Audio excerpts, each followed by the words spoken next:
Melissa and Joey is recorded in front of a live studio audience. Our 6th grade graduation program? Austin, how do you still have this? My parents kept everything of mine. Every report card, every baby tooth, every umbilical cord. Pretty much anything that fell off of me. Aw, your family was so weird. But why were you always over at our house? Because you had food and sober people. Like I said, weird. Well, it was so great catching up with you, Mel. Hey, you free for lunch tomorrow? Depends. Are you gonna try to get me to snort milk out of my nose like in 3rd grade? Absolutely. I'm in. Don't wear suede. Oh, hey guys. Joe, this is Austin, my best friend growing up. His bank just transferred him back to Toledo.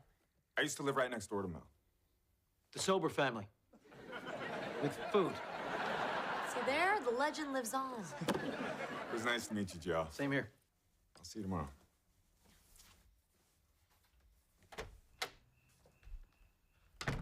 Wow. What? Wow. Oh, nothing. It's just, I think I'm seeing a relationship start to, how do I put this? Explode. Oh, it's me and Austin? No, we've known each other since we were babies. We rode bikes together. We played Candyland. Oh, so he knows the path to your Gumdrop Mountains. Classy, Longo. You know, a couple of children who were like brother and sister, and you have to go and make it dirty. Our relationship is totally platonic. Yeah, sure, for like another 10 minutes. So how'd you get in touch with Austin again after all this time? Facebook. Are you... Who friended who? Who cares? You know, if you looked him up, it could have just been out of curiosity, but come on, Austin's a guy. I mean, I seriously doubt he was wondering, whatever happened to that cute girl I used to play doctor with? Because, boy, it would sure suck to hook up with her. So, in your sad, muscular world, men and women can't be friends? No. They could be friends. Yeah. I mean, that's what every guy wants to hear, you know? Let's be friends. A long-term relationship with 0 chance of having sex.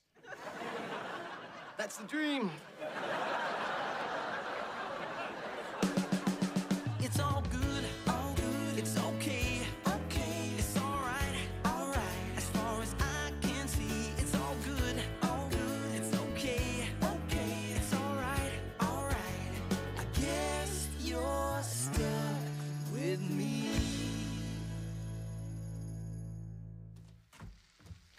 Morning. Morning. You don't get dressed anymore? I'm homeschooled. Stained bathrobe is the official uniform. And no freaking way is the official reaction. As your homeschool principal, I'm changing that. Go upstairs and put on a shirt and tie. But one more but, you're gonna get a crew cut. It's just like prison without the awesome social life. Nice work. I knew there was a reason I hired you. Yeah, I live for that stuff. Hey, I'm making money on the internet without having to do any actual work. That's just what you want to hear a teenage girl say. Ignore him. Go on. Relax, it's not skeezy. This internet ad agency found a sponsor for my blog, and they're sending me advance for the first 3 months of their ad. There you go. That's my little capitalist. Congratulations. Who's the sponsor? Take a look. That's so cute. Look at those little top hats. What's that? Something to do with the prom? Kind of. Keep watching. Top hat.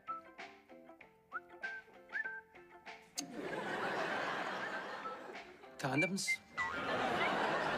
Yeah, isn't this great? It targets the exact audience that I deliver through my website, and ka-ching, somebody buys herself a new phone. I'm gonna let you handle this one, Burke. Lower the boom. Happy to. Nice work, Lennox.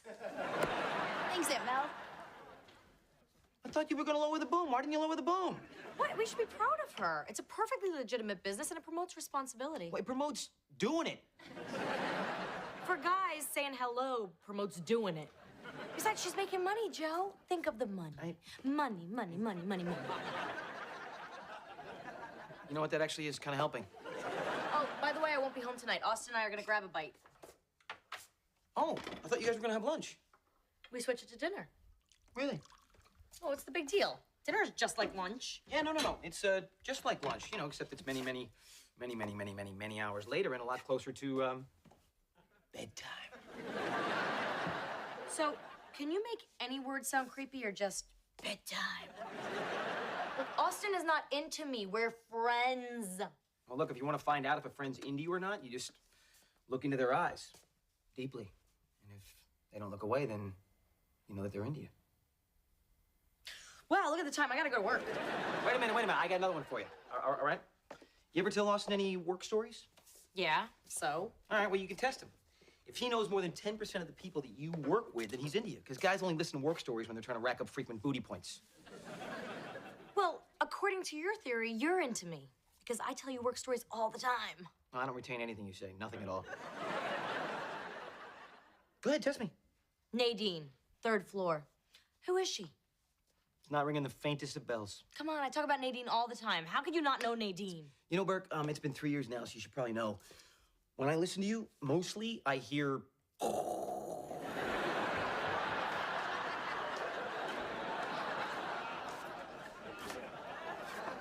Yo, what the... You said shirt and tie. A little more of the student body than you wanted to see, huh, Joe? Mel, Huh? you seem a little distracted. I'm sorry. I was just thinking about something Nadine said to me today at work. You remember me mentioning Nadine, right? To be honest, I'm not great at names. Oh, yeah. Well, I don't care one way or another. Whether you're paying attention makes no difference at all to me. Wait, hold on. Nadine? Sweats a lot, falls asleep at budget meetings, touches all the bagels. Wow. You're an amazing listener. These aren't just to hang sunglasses on. So, what'd Nadine do now?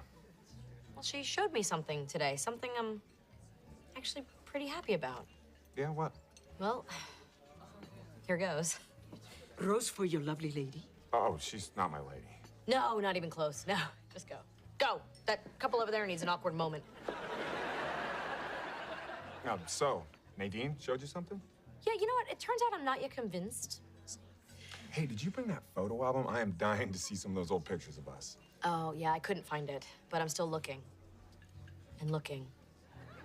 Deeply. I think I see what's going on here. Staring contest. You're going down, Burke. You could never beat me at this. Yeah, that's what I'm doing. Staring contest. I lose. Oh, well. How come you don't have a girlfriend? I don't know. I just haven't found anyone I can just hang out with. Like this? Yeah, like this.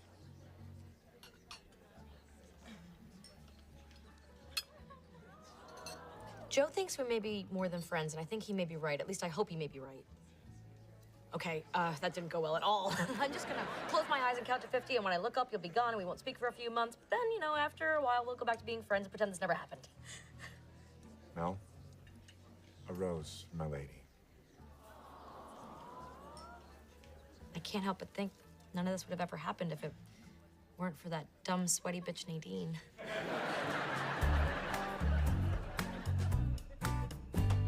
Hey, Joe. Smile. Now when you call me, I will see your scowling face in high definition with retina display. You know, not that I'm materialistic, but I love my new phone. That you bought with condom money? Exactly. Good old American condom money. Which I earn doing the kind of business activity you usually encourage. Let me tell you what type of business activity you're actually encouraging with those ads. Yeah, sure. Just hold on. Let me get ready. What do you... Okay, go. Hey, I found that old photo album Aunt Mel's been looking for. Joe, check this out. What? Aunt Mel making mud pies for Austin. Probably the most edible thing she's ever cooked. What's this picture of Austin doing in here? I thought those were only childhood photos.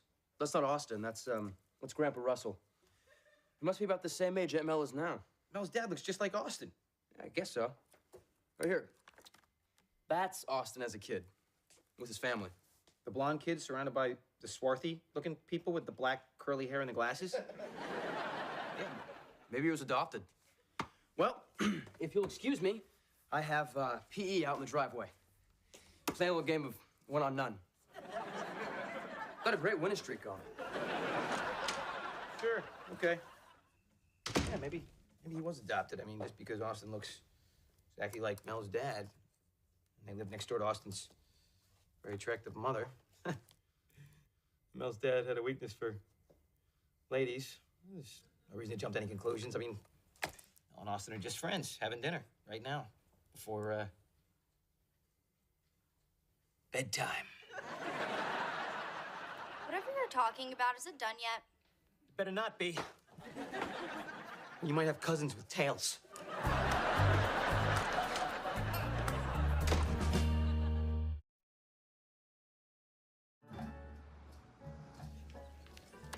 So are we really gonna risk our friendship for stupid, little, unbelievably hot mutual attraction?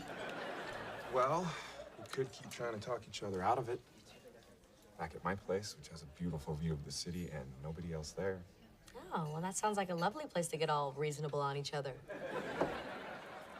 No, guys. Joe, you're here. Is this? I mean, what are the chances? What a small world, huh? You guys using this chair? I'm gonna take it anyway. Wow, this is amazing. Look at this, huh? Two best buds here having dinner and nothing else. Waiter, can I get a menu, please? I'm gonna join my two platonic friends, as long as you guys don't mind. Well, actually, we were just leaving. You're just leaving? Oh my goodness. All right, well, you're gonna go your separate ways then, Austin. It was so great to see you. Mel, I'll see you at the house in 2-3 minutes. Give me a sec. Joe, about me and Austin, there is something more. You were right. No. I'm never right. I was totally blind, Longo. So blind not to see the perfect guy was standing right there in front of me. Now, if you don't mind, we're gonna go back to his place. No, you can't. Why not? Let me think. Because there's a situation at the house. It's kind of a family deal. Very, very close family. Closer than you'd think. Okay, I have no idea what the hell you're talking about. Look, it sounds like you have something important to deal with. Yeah, but I'll call you tomorrow. See ya. A rose for your lady? What? No, God, no, she's not my lady. I'll take one. Ow. He'll pay for it. Charges of unfair labor practices and 16-hour shifts without bathroom breaks continue to be leveled at the Shinwong factory, which manufactures many products. Including top hat condoms. How did you find this story? You don't need to know what I was searching, just know that I found it, okay? This is awful. I can't be involved with these people. So you gonna give the money back? I can't. I spent it on this, and I love it. Yeah, your new phone. You spent all your integrity on it. You're actually enjoying this. You're pathetic. True, but at least I'm not paying a bunch of Chinese people 3 cents an hour so I can auto-tune myself singing Gangnam Style. So, you want to tell me what was so important you had to go and destroy my date? Ryder found your old photo album, okay? What do you see there? A picture of my dad when he was younger. Who's your dad look like? My dad, but younger. Come on, your dad looks just like Austin. Look at that. What? Well, maybe a little. Wait, are you saying I have a daddy thing? No, I'm saying you may have a brother thing. Oh my gosh, I totally get it. You've completely lost your mind. Wait a minute, just hear me out, okay? Look, you and Austin grew up right next door to each other when you were kids, right? We all know your dad had a thing for ladies that weren't your mom. All right, Austin looks just like your dad and nothing like his own father. I mean, come on, Burke, I hate to say this, but I think your dad might have gone over to Austin's house and borrowed some sugar.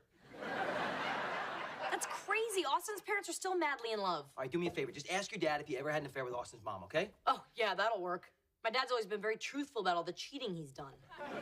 Burke, this is a big deal. This could be like Star Wars all over again. Seriously, come on. You know, Luke liked Leia, and then Leia kissed Luke, and then they found out they were brother and sister, and she was like, oh, gross, it never happened. So in your world, I'm Leia, Austin is Luke, Russell's Darth Vader, so what does that make you, Han Solo? I didn't ask to be the coolest man in the universe, it just happened. But look, I gotta say, I mean, I got a bad feeling about this. Seriously, come on, Burke. I mean, you have no doubt in your mind at all about the whole brother-sister thing? No doubt. I mean, maybe like this much doubt. Sure, it's not like this much doubt? No, this much. You're comfortable with that much doubt? Because I think anything more than this much doubt is too much doubt. Well, I can't ask my father. I can't ask Austin. You got any other brilliant suggestions? I do. Ready? DNA test.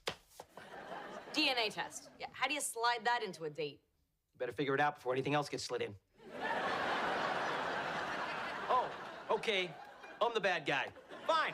Go sleep with your brother. I don't care.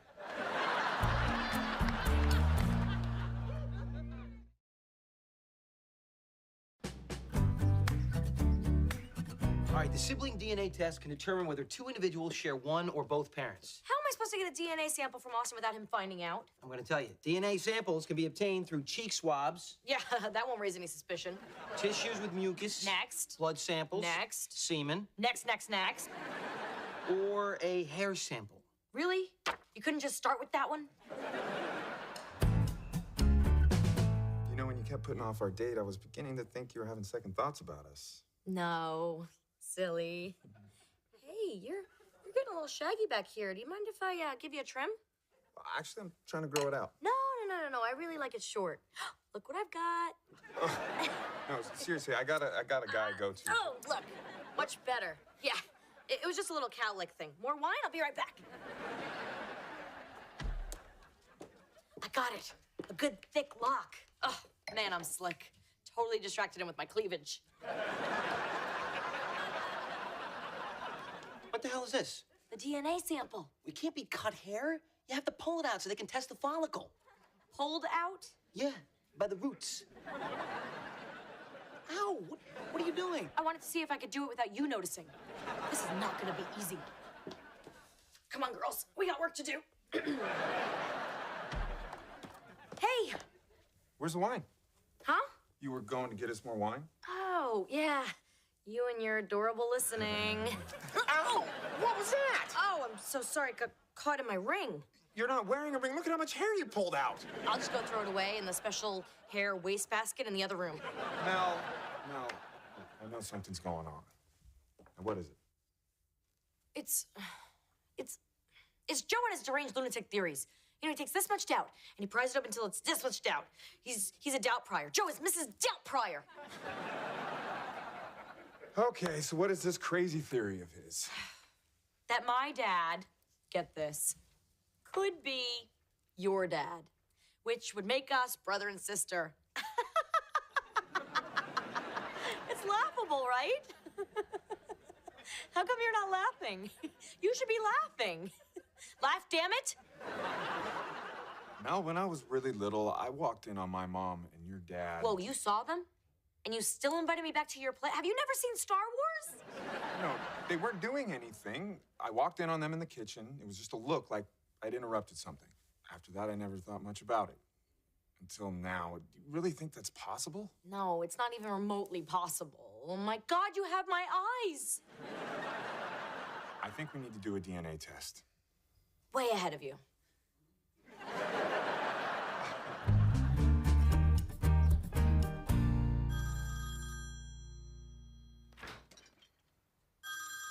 Aren't you gonna answer that? No. Why not? Who is it?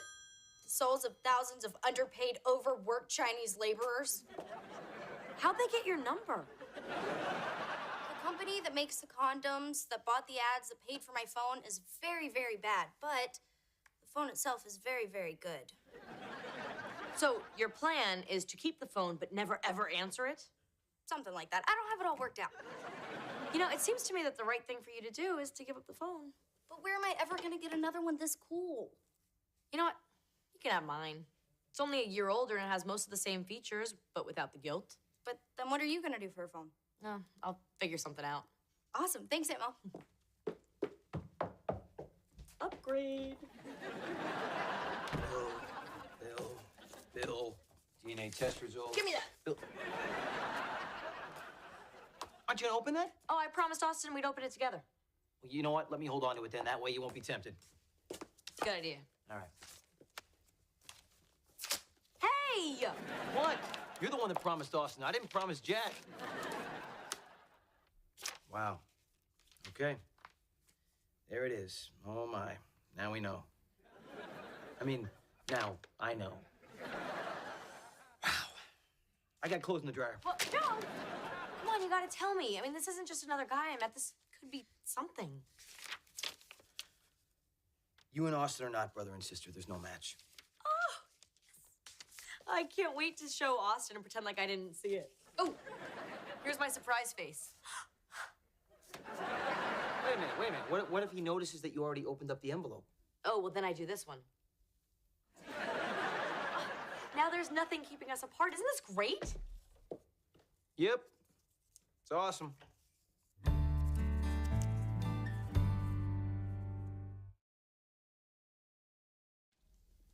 This is great news. Yeah, so we're good to go. Yeah. Wait.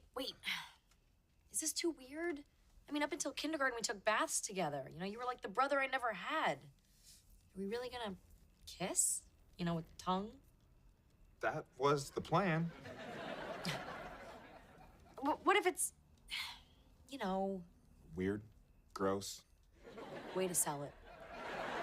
Well, it might be all of those things. But there's only one way we're gonna find out.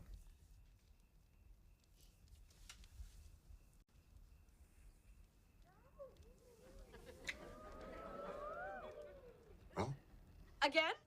sure.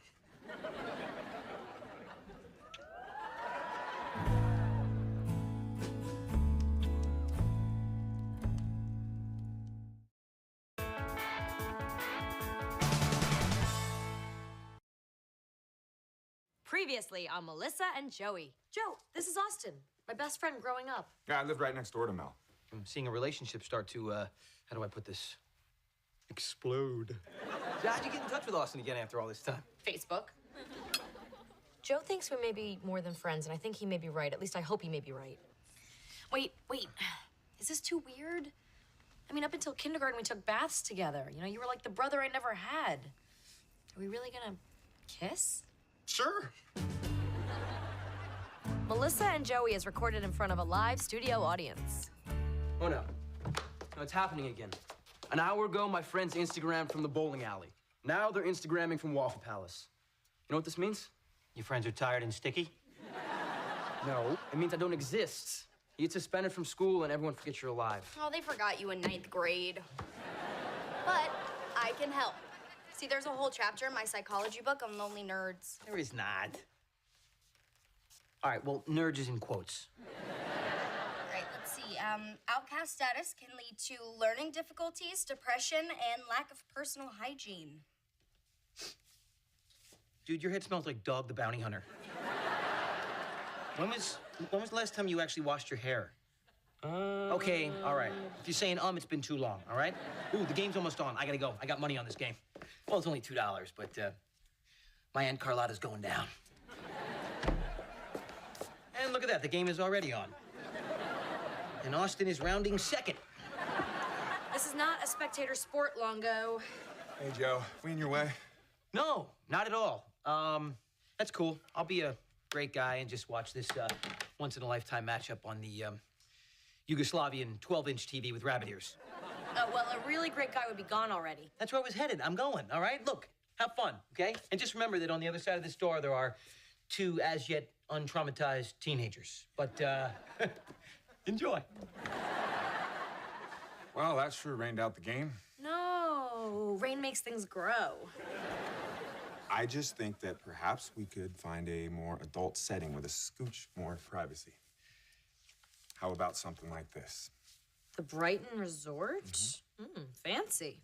I made us a reservation. I think our first night together should be special. Me too. Have I ever told you how special this couch is? We've waited like 30 years. What's a little while longer, huh? Torture, but a good, sweet, romantic kind of torture. I was thinking this weekend. You know what? You've talked me into it. Now get out. What? Why? Well, you're too hot. You know, you can't stay here looking like this. You're like an open box of cookies. Oh, that's sweet. Nah, go. Take your cream filling and get out of here. It's all good, it's okay, it's all right, as far as I can see, it's all good, it's okay, it's all right, I guess you're stuck with me. Ryder. Hey, buddy. Look, I know it can get very lonely being the only kid in homeschool, so I got you a present. You ready for this? You ready? Huh? Hey, get in here. Ryder, I want you to meet Leland. Leland, this is Ryder. Hello. Sit down, sit down. You rented me a dweeb? No. Leland's another at-home school kid who lives in the neighborhood. I swear you could find anything online. Anyway, I made a deal with his mom, so he's gonna be joining us for our government class from now on. What's your Minecraft username? I don't play Minecraft. I built a village in the forest and tamed the ocelots before they mob spawned. Actually, I think my username is Kill Me Now. That's an awesome handle. Look at you two getting along. Hope you didn't mind driving with the top down. Oh, not at all. Next time, let's drive with my top down. Oh, hey guys. Hey, look, you gonna be heading over to the couch again? Because if you are, Mel, I think we should maybe invest in some slip covers. No, Joe, he's just dropping me off. The couch is safe. So Mel tells me you're a pretty good pool player. Pretty good? Yeah, I mean, it's how I put myself through business school with money left over, but sure, we'll go with pretty good. Well, I just brought it up because I thought it might be nice for the two of you to hang out, get to know each other. Joe, you could make an effort. I appreciate you trying to set me up on a man date, Mel, but I'm actually very happy being single. Besides, I'm not really into the Thor type. Oh, I gotta take this. Minor crisis down at City Hall that requires a certain blonde charmer. That's me. You know, buddy, I think you might like playing some pool down at my club.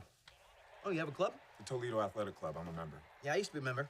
Back when I had, what do you call it? Money. It's a great club. Some members already asked me to run for vice president. I was president.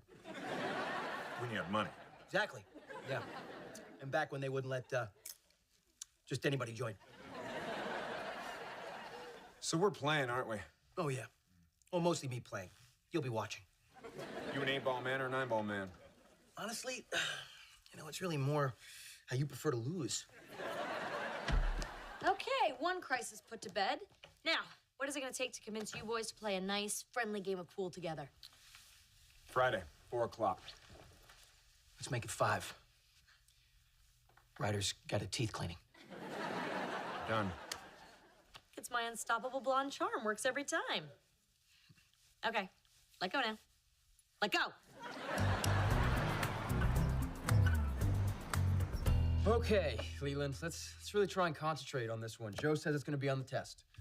Compare and contrast the American Revolution with another war of independence. G-Shock Bay. Hechlechmek kak judgevam. Dude, for the last time, you cannot write your essay in Klingon. Biluch Bay. Choshuj. Okay, how do you say this in Klingon? If you don't stop that, I'm going to punch your pointy ears off. Actually, pointy ears are Vulcans. Okay, that's it. You're not going to live long enough to prosper. Hey, Ryder, can I see you a second? You realize why that kid is bothering you so much. See, according to Carl Jung, Leland is your shadow. What do you mean? I mean, you can't stand nerdy Leland because you were always nerdy. I mean, this is textbook stuff. You don't like the geek in him because you don't like the geek in you. No, that's ridiculous. If you think I'm anything at all like him, you have much to learn, young Padawan. Oh, no. You just been shrunk, son.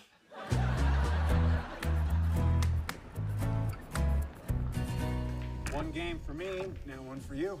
Nicely played. Yeah, well, I figure I would spot you one, kind of keep things interesting. Trying to psych me out. Personally, I don't do that kind of thing. So tell me, Joe, how does it feel to be back in the club you can't afford to play in anymore? You want to keep talking or just get straight to you losing? Hey, everybody, Lady Luck has arrived. Thank you, Burke. It's the first time I've broken in, forever and not gotten a single ball in any of the pockets. Yeah, but you set me up great. So many choices. So is everyone playing nicely? Oh, is that why you came here, to be playground monitor? Well, I know that when boys play unsupervised, they tend to, kill each other. Nice! Nice. I practically put that ball in front of the pocket for him. Yeah, thanks for that, Joe. And that's one I set up for myself. He's good. When is it your turn again?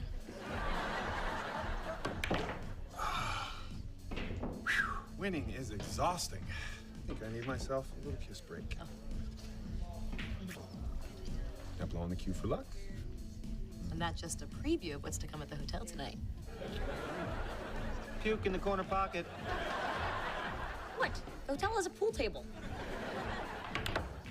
Oh, I'm sorry I couldn't be better luck.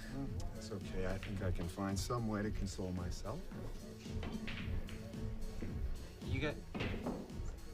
This is why I don't come here anymore. Can we... Okay. You know what? I need you... Hey, can you guys move it, please? Because you're right in my line of sight. Can you take it over there? Thank you. Off the table. All right? Thanks so much. Thanks so much. Thank you. Thank you. Oh! Ooh. Did I just hit him where I think I hit him? That would be a yes. Hey, you know what, buddy? Why don't we just call this a draw?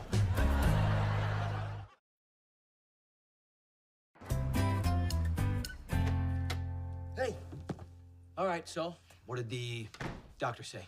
You broke my boyfriend, Joe. You ruptured major vessels in his male fun zone? Yeah, the doctor said I can't do anything that might create blood flow to that part of the body. How am I supposed to stop that? Huh? What, wear an invisibility cloak? I'm sorry. No, you're not understanding. We can't have sex for a week, okay? And tonight's hotel reservation is non-refundable. I was supposed to be naked right now. I said I'm sorry. It's not like I did it on purpose. Oh, of course not. Oh, come on. Look, I like Austin. You know, the guy just doesn't know where to stand when you're playing pool. Oh, you're blaming him? So I suppose his groin charged full speed into your pool cue. Oh. That was no accident, Joe. Are you kidding? It's the very definition of an accident. You ever see America's Funniest Home Videos? That would win like every week. Why would I do something like that on purpose? Who knows? Go see a therapist and find out what's driving that muscle-bound brain of yours. For your information, I don't have any muscles in my brain, baby, but if I did, it would be insanely well-defined. So, the American generals in their fight against King George III were really very similar to... The Jedi commanders who helped the rebel forces in their fight against the Empire? Affirmative. I mean, yeah. I think we're onto something here. Thanks, Ryder. What you doing? Oh, I'm just updating my Instagram. Hey, that's a photo of me. Why'd you post that? To let the world know how me and my best bud have been totally partying it down. It's like a million photos of us. Just 87. A Romulan's dozen. Well, delete them. Why would I do that? People could see these. Well, that's kind of the point of Instagram. Dude, doing homework on opposite ends of a dining room table is not partying, and we are definitely not friends. Oh. I see. Wait, Lily, I just meant that... I got your meaning. Loud and clear. Now, if you'll excuse me, I'm going to hang out with my real friends in the Pokemon chat room.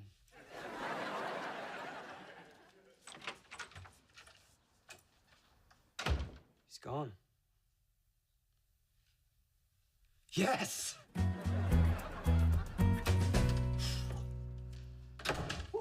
Hey, Joe. You got any plans for Christmas? No, I'm not gonna be doing anything. Really? Oh, I heard you're starring in the Nutcracker. It's funny. Look, despite what your aunt says, it was a total accident, okay? Although she thinks I had some deep subconscious motivation that I ought to get my head examined. And how did that make you feel? This is way off base. I mean, I had no hidden agenda. So you're not bothered by her relationship with Austin? No, not at all. You know what I always say. You gotta live and let live. Yeah, I've never heard you say that. I say it late at night after you're asleep, okay?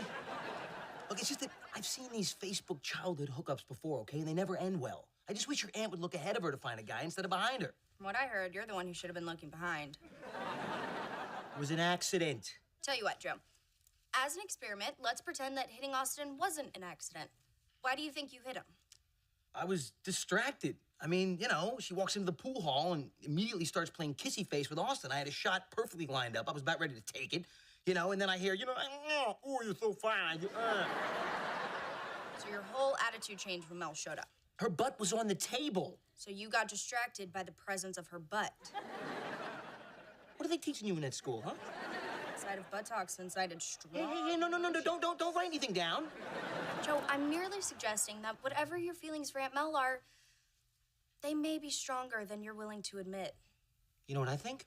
I think you're very lucky you're not in my homeschool because you would be flunking psychology right now. I can see you this time again on Thursday. Ew, no, I'm not, no. Now, for a perfect crust, you want to make it not too thin, but even. So you need a smooth, steady roll. There we go. Little flour. Okay, I don't think I'm doing this right. Here, let me help. Like this. Back and forth, back and forth. See, doesn't that feel nice? Yeah, okay, I think I'm getting the rhythm now. Oh, it's going back and forth so easily. Yeah, it is. It's nice. Oh, yeah. Wait, Austin, hold on. I thought the point of this baking was to keep our minds off the sex we can't be having. Yeah, that was the original idea. Okay, well, it's not working at all. All I'm thinking about is what we could do with that butter. Oh. Okay, you need to stand over there, way out of grabbing range. This is about baking, nothing else. Got it, right. Well, the dough looks perfect. I think we're ready to put it in. The pie tin.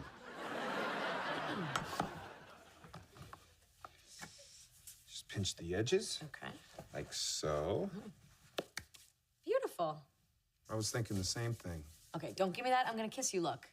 Doctor said none of that for at least a week. Oh, it's tough. I always have that look around you. You know, it's funny. Even though I've known you my whole life, every day there's like a new first with you.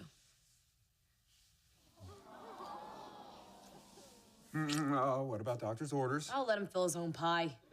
Is that dirty? Right now, everything is.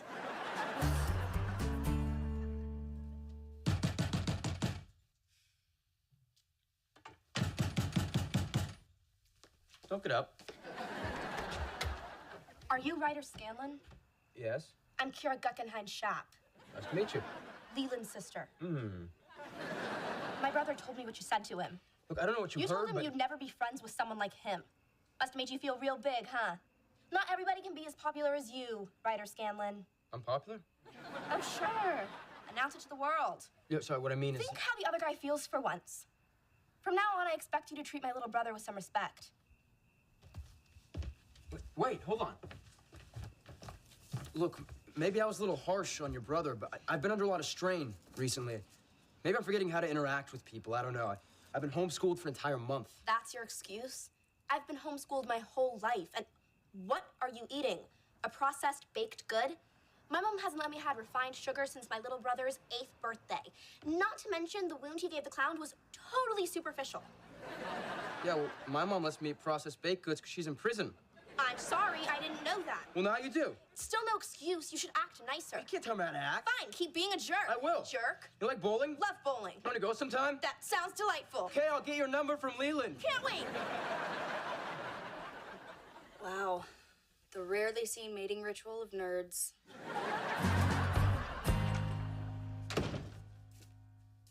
What the heck happened in here? I baked a pie. Oh, hands off, Longo. Keep your fingers out of my pie. Oh, I see baking relaxes you. So, how's Austin's, the fun zone? Yeah, still closed for repairs. And he had to go home and take an ice bath after I inadvertently aroused him. You know, you just can't turn this off. So, look, I've been thinking a lot about that, actually. And you may not have been completely wrong about the whole, subconscious motivation thing, with the incident that, with the occurring with the... Wow, you can't even say it. When I whacked him in the chicken tenders. You happy? So you did do it on purpose? No, I didn't do it on purpose, all right? But, it got me thinking, and it stirred up some feelings. About? About you and Austin and me. I'm jealous. Jealous? I'm jealous because... In what universe do you get to have a healthy relationship before me? That doesn't even make any cosmic sense. Oh, you're jealous about the relationship, not Austin. Like you said. Yeah, exactly. Oh, and, I got you a little something. It's a romantic weekend getaway for two at the Millard Hotel. all right, for you and Austin. And the dates are flexible, so you guys can go whenever, you know, he gets off the grounded groin list. So, enjoy.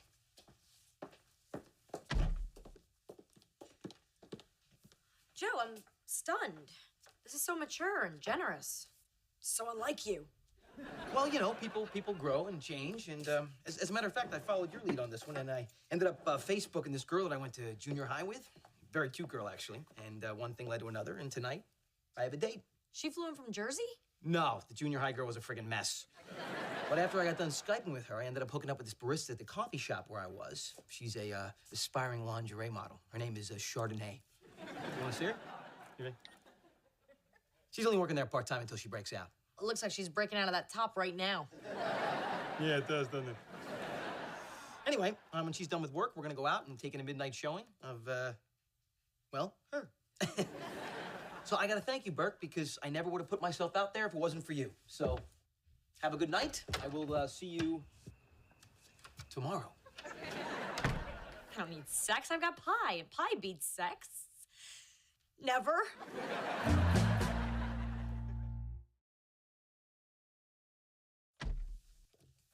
Got everything you need for bowling? Yep, brought socks for two. Those rental shoes are disgusting. Oh, and snacks. What are you allowed? Granola, dried string beans? I was thinking some of those processed baked goods of yours.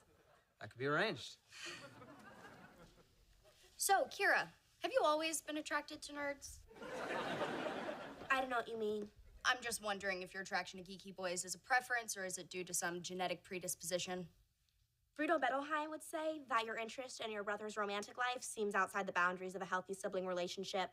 Wouldn't you agree? Yeah, well, Freud would say, I know you are, but what am I? Totally homeschooled her.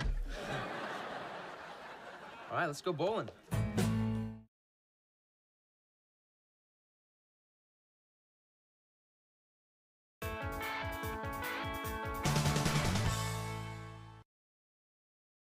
Melissa and Joey is recorded in front of a live studio audience. Whoa, look at you, Mel Burke, on the computer, 6:45 a.m. Was there a big shoe sale in Eastern Europe? Please, there are no good shoes east of Italy. No, you know, I'm just researching some issues, seeing where the other city council members stand. I'm guessing they stand right next to Mommy? What is that? I'm taking a 5-minute break from work and checking out this app thingy. You know, it takes a picture of two people and merges it together to show what their baby would look like. What people? Me and Austin. What? Look, okay, I know we've only been dating a short time, but I've known him my whole life. This could be something serious. How serious? Like, malaria? Like, you know, future serious, family serious. Baby serious? No, well, you know, not right this minute. This is just me fooling around. Yeah, but you and Austin haven't been fooling around. Isn't it kind of necessary if you want to make a cute little app like that? Yeah, well, Austin is still recuperating from that blow to his manhood. Blow to his manhood. Sounds like a great line from a medieval porn. You know what I mean? That whack to his sack you administered with the pool cue? Yeah. Pretty soon, Austin and I will be getting down to business. Ladies, with your coy romantic talk, you're making me blush. Blush. Isn't that the name of your lady friend? Her name is Chardonnay. Does she pair well with soft cheese? She pairs well with Brie, who's about the same height. It's all good, it's okay, it's all right, as far as I can see, it's all good, it's okay, it's all right, I guess you're stuck with me.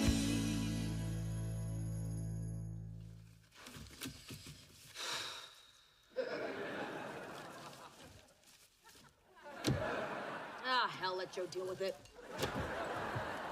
Going out, Xander. Back later. Oh, hold on, honey. Hey, how's that college application essay coming along? Would you get off my back? Okay, you don't have to breathe down my neck every minute. Okay, I'm not breathing down your neck. It's just a light, loving pant.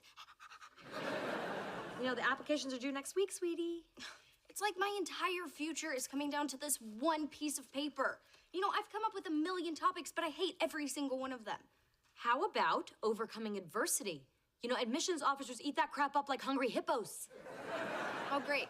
Now I hate 1,000,001 topics. You're no help at all. Okay, you know what? You're right. It's time for cool Aunt Mel to step aside and let tough Aunt Mel take over. From now on, I will be breathing down your neck like the big bad wolf. Rah! Now get upstairs and write. But... Ah! Oh, can't you do this in your room? Oh, sorry, Mel. Chardonnay just likes his chair.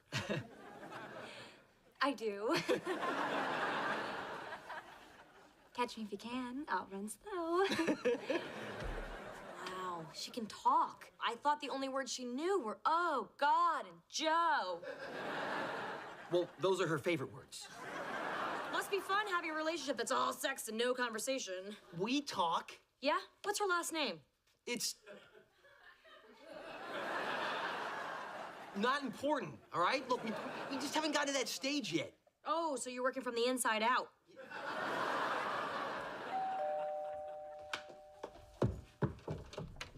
Hello, you. Hello, you.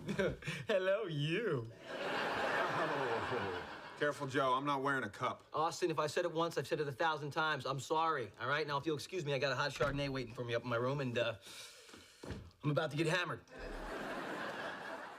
Great news. My urologist just gave me the thumbs up. Ouch. No, a clean bill of health. Oh, that's wonderful. Oh, so we can use that hotel gift certificate that Joe gave us. And here's a list of things the doctor says it's okay for us to do. And I wrote in a couple of my own. Okay. All right. Can do. Whoa, what do you think this is, your birthday? Okay, quid pro quo. Here is my counter offer.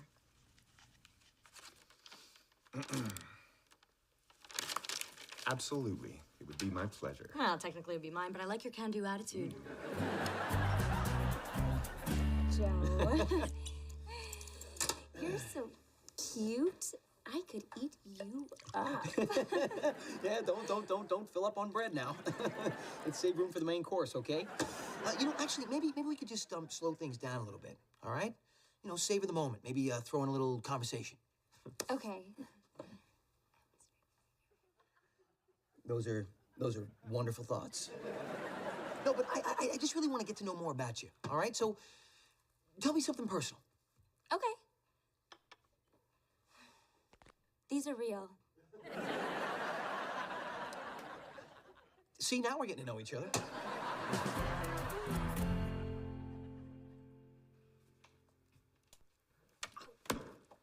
Crap. So you finally came up with that opening line for your essay, huh? I can't think of anything good. I'm gonna make you some coffee. Would that help? Only if it's coffee that threatens to break my kneecaps if I don't work.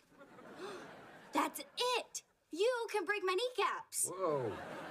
Whoa. Metaphorically. You just stand right here and don't let me leave the room until I finished a draft. And why would I do that for you? Let's see, you're not in school and you've got nothing going on in your life. For your information, I play Call of Duty 6 hours a day. You get to yell at me to sit my ass down and write. All right, Blondie, enough with the chit-chat. Get with the tappy-tappy. Come on.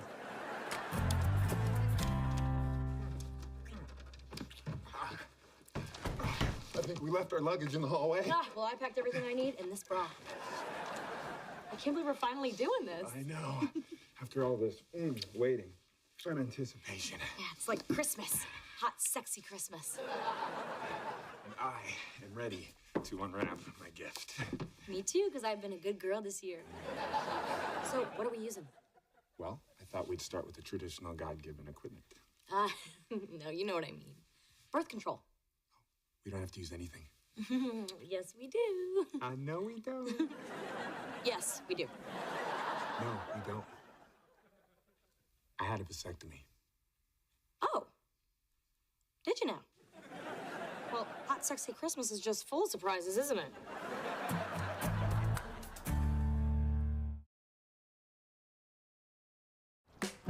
Wow, so you had a vasectomy, huh? I've known you my whole life, and I didn't know that. So you are definitely not gonna get me pregnant tonight. Or ever. That's right, baby. Baby. Okay, you know what? Can you please just not use that word? Oh, mama. Yeah, that's not any better.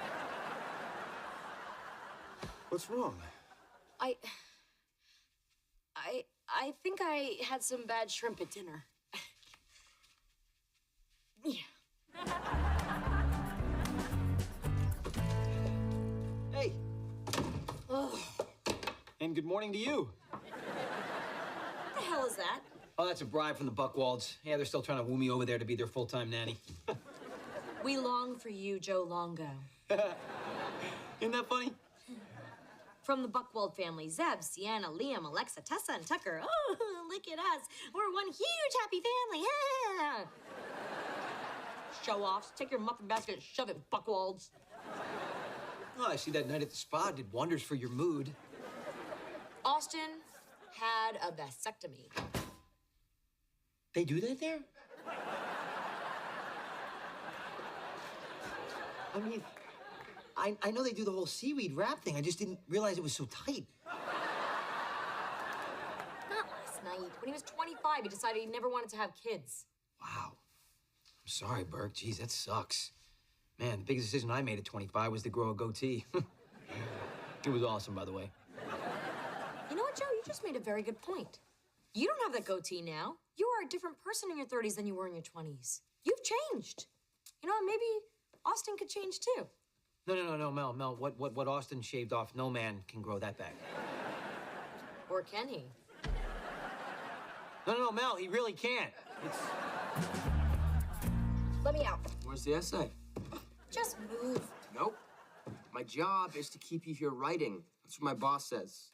Between you and me, she is a total big sister. I need to go, okay? I got an emergency text. What kind of emergency? Xander needs a kiss. He looks so sad and lonely. Oh, let me see. Hey, no. No boyfriend for you. No! Man, I'm telling you, that Chardonnay is like a bundle of energy. I am losing some serious electrolytes up there. I'm telling you, Mel, she's like a Bowflex with boobs. Hey, Joe, great news. Austin and I can still have a family. It's incredibly simple to work around a vasectomy. Oh, goody. Let's talk a little more about another guy's junk. You can reverse it surgically. Snip, untie, the boys are back. You know, or use a long, thin needle to remove semen directly from the testicles. See? Wish I hadn't. Look, I'm gonna go now, all right? But good luck selling Austin on the whole, needle in the sugar plums idea. Hey, Mel. Completed essay. Take a look. Oh, good for you, Len. You buckled down and did what you had to do. Okay, what is this? As we grow, we change? Life is like a roller coaster? What's so bad about it? Are you planning to major in cliches? But you gotta start the essay with a grabber. Your mom's in prison. Do you know how lucky you are? I mean, how many high school seniors would kill for a personal story like that? My mom going to jail is the worst thing that ever happened to me. No, that would be totally embarrassing to write about. This is a perfectly acceptable essay. Is that what you want? To do an acceptable job? Something merely sufficient? Or do you want to go out in the world and infuse people's skulls with your intellectual TNT and blow their minds? Yeah, well... Oh! That was a close one. I was about to cave. Yeah, and it turns out the reversals are successful like 85% of the time. And you just happened to hear this... On Jeopardy! Weird, right? Yeah, and of course I thought of you and your things and, what happened to them. Mel, nothing happened to them. Okay, I wasn't hit by a vasectomy truck. It was a decision. That you made when you were 25. I'm not the same person I was at 25, are you? Of course not. But I still don't want kids, and I thought you weren't interested in having them either. Gave you that idea? Because you already have Lennox and Ryder. Well, I'm not their mom. I am far, far too young to be their mom. Far. But you are raising them. They're your kids. You've already done the parenting thing. Yeah, but you haven't. Do you really want to miss out on all that? Mel, I am so happy with what we have right now. If we want to see the Eiffel Tower, we can get on a plane anytime we like. We have the freedom to completely spoil each other. You're enough for me. And that's what you get with the Austin plan. I like that plan. I want to get on that plan.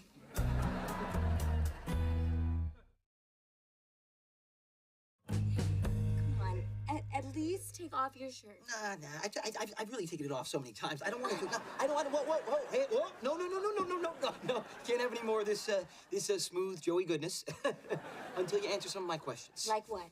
Why don't you tell me something about yourself, please? You know, talk about your hopes and your dreams. Well, I hope you're going to stop talking soon, and I dream that I'm going to see you naked again before I die. See, now that's another good topic, the afterlife. Do you believe that our souls live on? You're thinking about it, aren't you? That's good. And so, as I watched the prison doors slam shut between my mother and me, I realized another door had opened, the door to my Aunt Mel's home. Does she get on my case? Yes. Does she breathe down my neck? Absolutely. Because she cares about me. And that's how I came to realize that the worst thing that has ever happened to me turned out to be the best thing that has ever happened to me. So, what'd you think?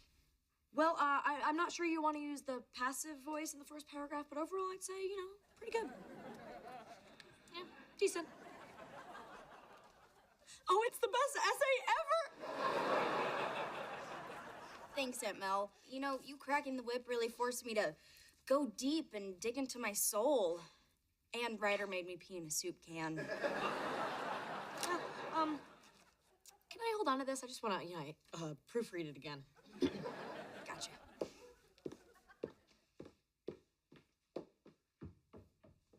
Oh, she called me flinty and pulchritudinous.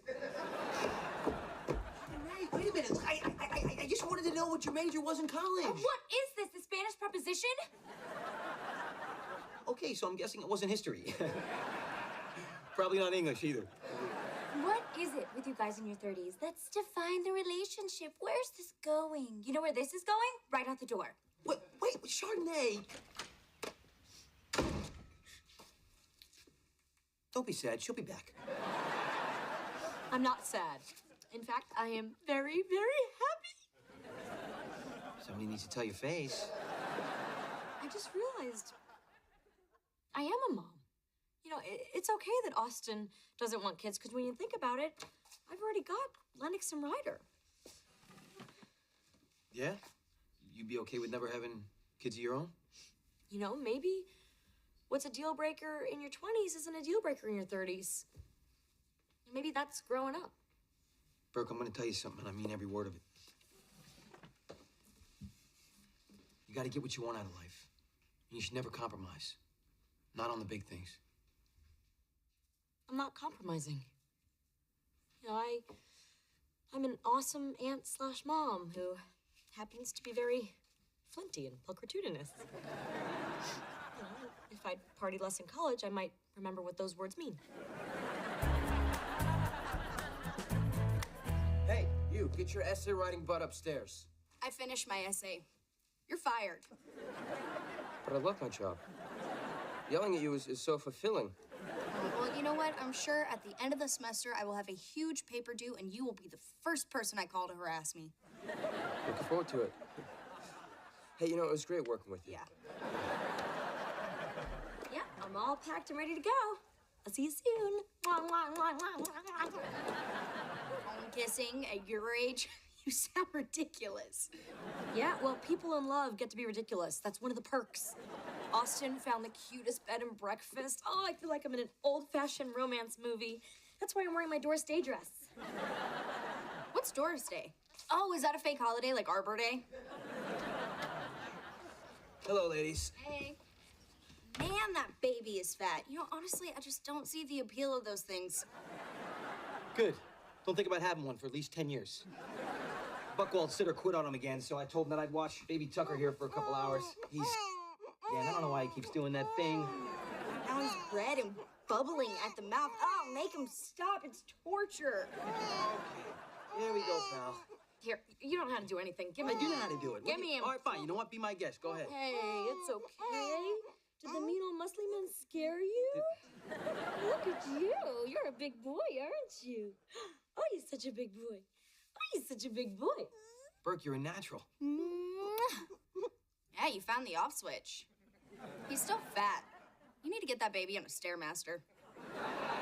No, I don't need one of these to make my life complete. No, I don't. No, I don't. No, I don't. I sure don't. No, I don't. Hey, sweetheart, ready to go? Hey, Austin, Joe just came over with the neighbor's baby. Guess I'll go feed him. That way he won't try to nurse on you. Yeah, these are for display only. You are gonna love this B&B, Mel. I got us a room with a hot tub, a fireplace, and an amazing view of you.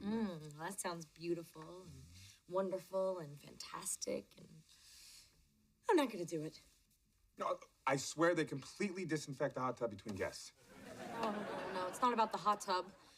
If I go away with you this weekend, I'm just gonna fall for you deeper and deeper. Sounds good to me. Yeah, but before you know it, I'd be totally in love with you, and then I'd start acting crazy and using apps like this to see what our baby would look like. No, I haven't changed my mind. Having kids is a deal breaker for me. I know. And that's why I have to be honest with you.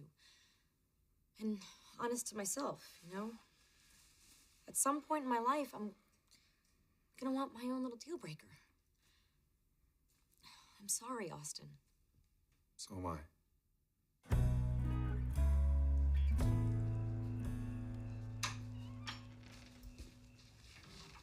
Hey, how you holding up? Well, you were right, Joe. You know, about me being in denial. It just took me a long time to realize it. Due in large part to the denial thing. Well, sometimes we all have blinders on, or blindfolds, or handcuffs. You know, just to sort of mix things up. Anyway, I just think you need to find somebody that's on the same page as you, or at least, you know, in the same book as you. And I'm guessing Chardonnay is not a big reader? She's not so much book smart as she is magazine smart. And I think she definitely canceled her subscription to me, so it's probably for the best, though. I actually think I'm ready to hang out with someone a little more mature. You know, someone that I can settle down with and start a family someday. Really, Joe? You want kids? Absolutely. A couple. Or 8. I just need to be patient, and I'll find the right person. Yeah, you'll find her eventually. I'm not gonna stop dating until I do. I will leave no hot woman unturned. Soldier on, Longo. Soldier on.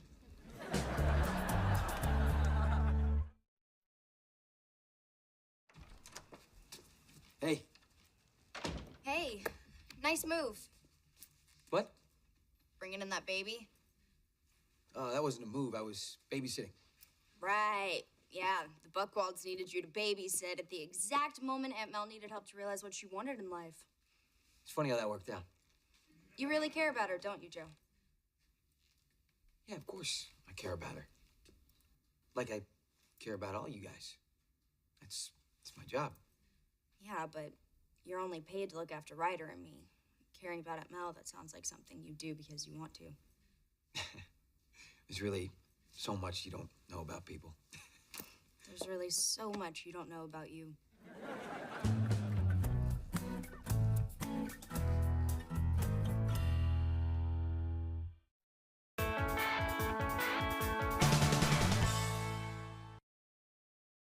Melissa and Joey is recorded in front of a live studio audience. $1,500 for a storage locker? Why are they bidding so much?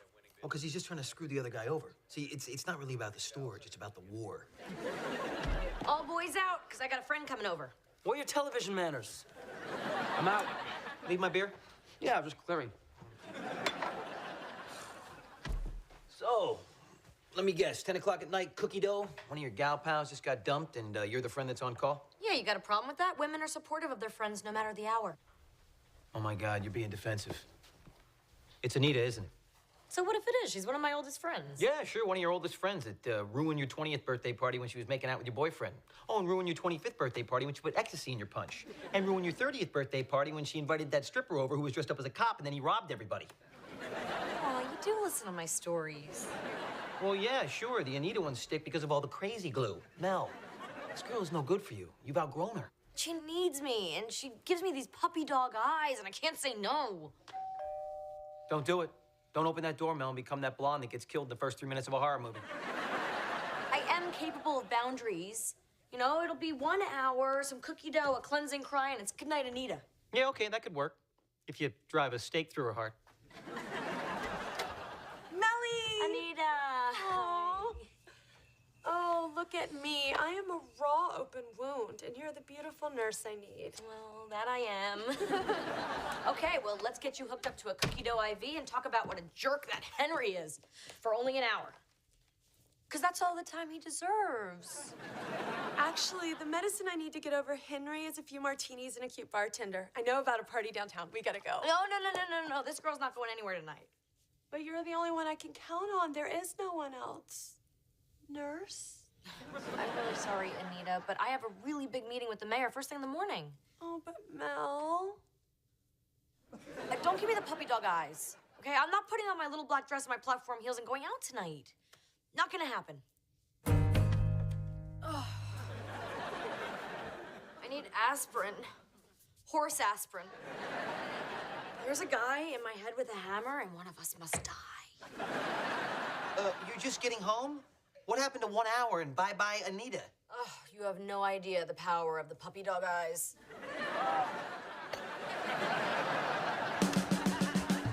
I guess you're stuck with me. I realize this meeting's been set for 3 weeks, and I'm so sorry I missed it, but I was really hoping that the mayor might be able to reschedule for sometime later today. Please don't laugh. Hello? Anita made you miss your meeting with the mayor? Look at that, she's ruining your life and it's not even your birthday. You know what? I'm gonna call back and say my great Aunt Agnes died. Yeah, and it's not a lie, because she did die like 8 years ago. Look at what Holly's done to me. Holly? I thought your ex-girlfriend was done doing things to you. No, look, last week she unfriended me, and everyone's followed her like sheep. I used to have 683. Now I'm down to the 400s. I have less than Grandma. Well, your grandma rocks a little harder than you do. It's eroding my self-esteem. Yeah? You know, it'd be good for your self-esteem? To impress your teacher, which is me. You still owe me that 1,000-word essay on a Shakespeare play. Friggin' Shakespeare. Ooh, I wrote 500 plays. I kissed Gwyneth Paltrow. Well, on her deathbed, my Aunt Agnes said, "Honey, do well with that meeting with the mayor." Hello? Hello? I don't understand why you just didn't ditch Anita last night and come home. It's not like you were handcuffed to her. Actually, I was handcuffed to her. Yeah, Anita dragged me to a very strange party. No, not that kind of party. There was a magician, and not a very good one. Yeah, have you ever tried to find a 24-hour locksmith with a passed-out woman attached to you? No comment. What else needs to happen before you dump this woman, huh? What does she need to set you on fire? Oh, she already did that. Spring break, junior year. Yeah, she talked me into doing flaming body shots. The good news, I didn't have to get a bikini wax for a whole year. Look, you need to get rid of this friend, and you know I'm right. I know, but how do you end it with a friend? The same way you end it with an employee. Look, in my previous life, before this kitchen, I fired a lot of people, and I fired them well. Look, let me show you how it's done, okay? You be Anita, and I'll be you. Okay. All right. Anita, hey, listen. Effective today, I'm terminating this friendship between the two of us. Look, this is a very difficult conversation to have, but neither are we mutually benefiting from this relationship anymore. But I am sure that with your winning attitude and your positive personality, that you will find a new friend in no time. Thank you so much. Good luck. Well, I didn't get to say anything. Yeah, that's how it works. You've just been fired by the best. Hey, hey! Don't make me call security.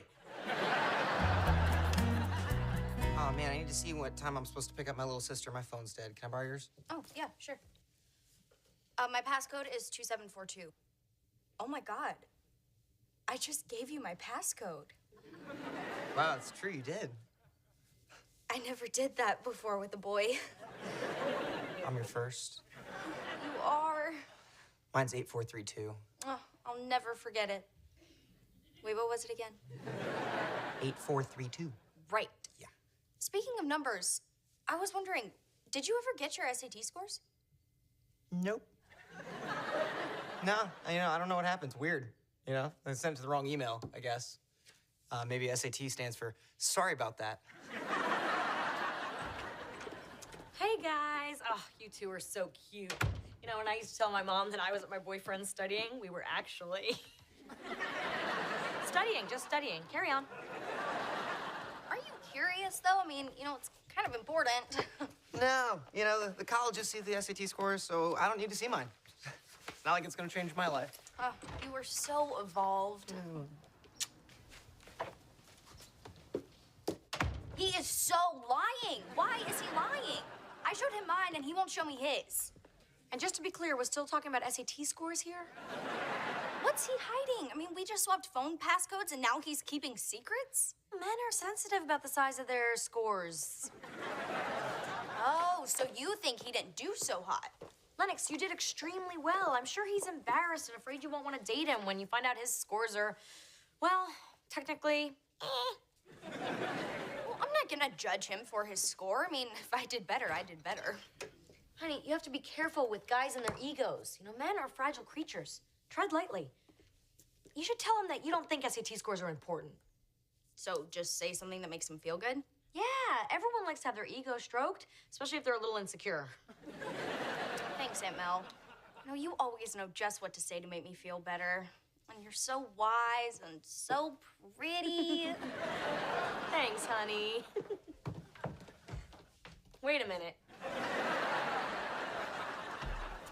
Hello, Joe. Hey. Wow, look at you.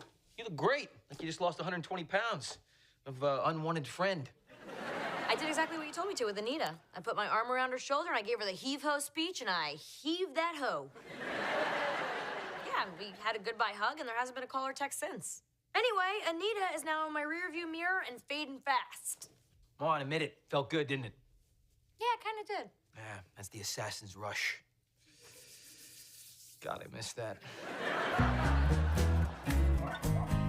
All right, quarter pound of burrata, my loaf of focaccia, my truffle oil. Where's my sopressata? Sold the last quarter pound. The lady over there. Aldo, that's my standing order. I get that order every single week. I can't believe you just gave my sopressata to somebody else. She's got better legs than you. Excuse me, miss. I'm sorry. I think you have my Anita. Joe? Hey, I didn't know you shop here. This is my spot. Well, I don't come here often, but I was picking up things for a friend's gallery opening, and I just knew this would be the place to... Steal my sopressata? Well, I am not giving it back. Not that I could stop you with those arms of yours. Just want to touch them. I know. I'm sorry, I didn't ask permission. You know, first taste is free. I'll tell you what, I'll give you the sopressata. Oh, that's very generous of you. But you have to promise to come to the gallery tonight with me. Oh, geez. No, I don't think I should do that. I mean, with everything going on between you and Mel, I don't really want to get in the middle of that. Oh, but Joe... So, I have to tell you that gallery show was pretty good, but it's a shame they couldn't frame what we just did because that was a work of art.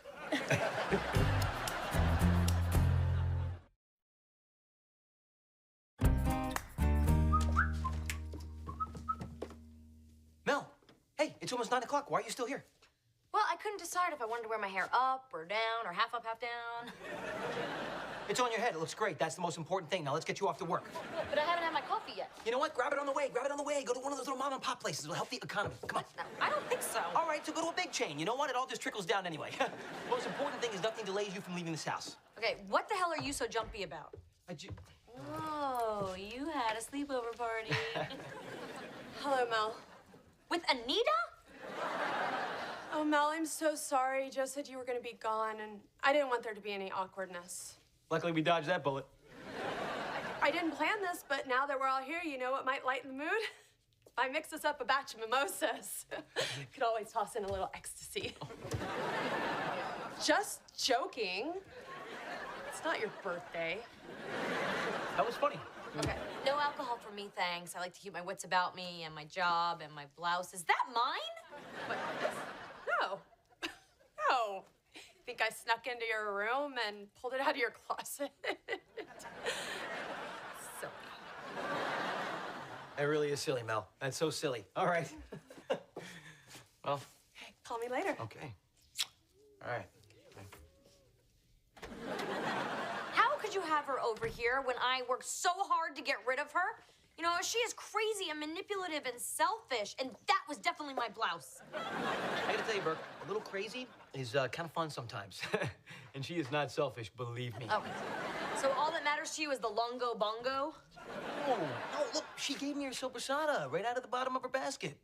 Is that some sort of Italian sex code? No, don't even tell me. It's Italian cold cuts. I ran into her at Aldo's, and, you know, sparks flew. Whoa, so she just happened to be at Aldo's, the gourmet store you go to every Monday? Don't you see what's going on? She stalked you. She gave you the puppy dog eyes, didn't she? No. I don't know.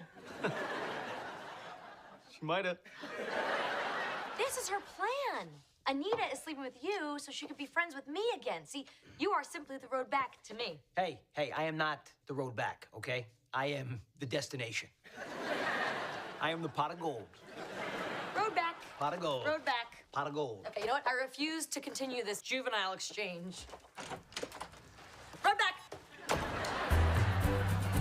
I just feel really bad because, you know, we had a wonderful afternoon where we swapped passcodes, and then I kind of ruined it by asking you about your SATs, which was wrong because, you know, grades and numbers don't matter. I'm glad to hear it, and I don't want there to be any secrets between us. The truth is, I did get my SAT results back. I just didn't want to tell you. Aw, sweetie, that's okay. You know, scores aren't important. I got a 2300. You beat me by 200 points? No freaking way! It's 250. What, are you saying I can't add? Technically, you can't subtract. But how is this even possible? I mean, you're an artist. So what are you saying? Artists aren't smart? Well, yeah, they have, like, spatial intelligence. See, this is why I didn't want to tell you. Oh, what? You thought I'd overreact? You know what? Let's just not talk about SAT scores anymore. Why don't I help you with your chem midterm? I don't need your help. I will do just fine on my own. In fact, I will bury you. My own sister unfriended me. We once shared a bathtub. Yeah, the last thing I want to do is alienate Holly. You're worried about hurting my ex-girlfriend's feelings? Because, trust me, she has no feelings. She's, like, scary powerful. She has over 2,000 friends. You don't mess with a connector like that. Xander, buddy, how's it going, man? Bad. Yeah, Lennox is freaking out because I outscored her on the SATs. You told her what you got? The SATs do not measure common sense, apparently. Yeah, I don't know a lot about girls, but I do know a lot about Lennox. Let her win. Unless you want a battleship shoved up your nose. Wow, it smells amazing in here. What's for dinner? Oh, we're gonna start off with a little bruschetta, then go to mussels with white wine, and for the finale, handmade lobster stuffed ravioli. Wow, what did I do to deserve all this? Not a damn thing. It's for Anita. What do I get? Egg salad sandwich. I think those dark spots in there are bacon bits. Funny how all of your dates with Anita seem to take place at my house, where I am. Wrong. You know what? Tonight we're gonna be eating this at her place. Yeah, I thought it'd be nice for us to dine, you know, where the ambiance is a little less, you. Oh, I see. I suggested her place, and she said, yeah, great. Well, then I guess good for you. Look at that. It's Anita. Hey. Yeah, I'm just packing up. I'll be over in a few. You had a what? A gas leak? Are you okay? Yeah, no, that's fine. We could just eat over here. Okay. I'll see you shortly. Bye-bye. Gas leak. That's convenient. You know, you can't see it, and there's no lingering evidence. What are you saying? Does what I'm saying. This meal was never gonna take place at her house, Joe. She's after me. No. You know what? She's into me, okay? And I can prove it to you scientifically. So clearly, as a matter of fact, that even you, with your blonde helmet of denial, will have to accept it, all right? Look, I got a plan. I'm just gonna need your help. Yeah, sure. You know, I'll do whatever I have to do to make you look like a fool. Just eat your crappy sandwich. Joke's on you. It's delicious.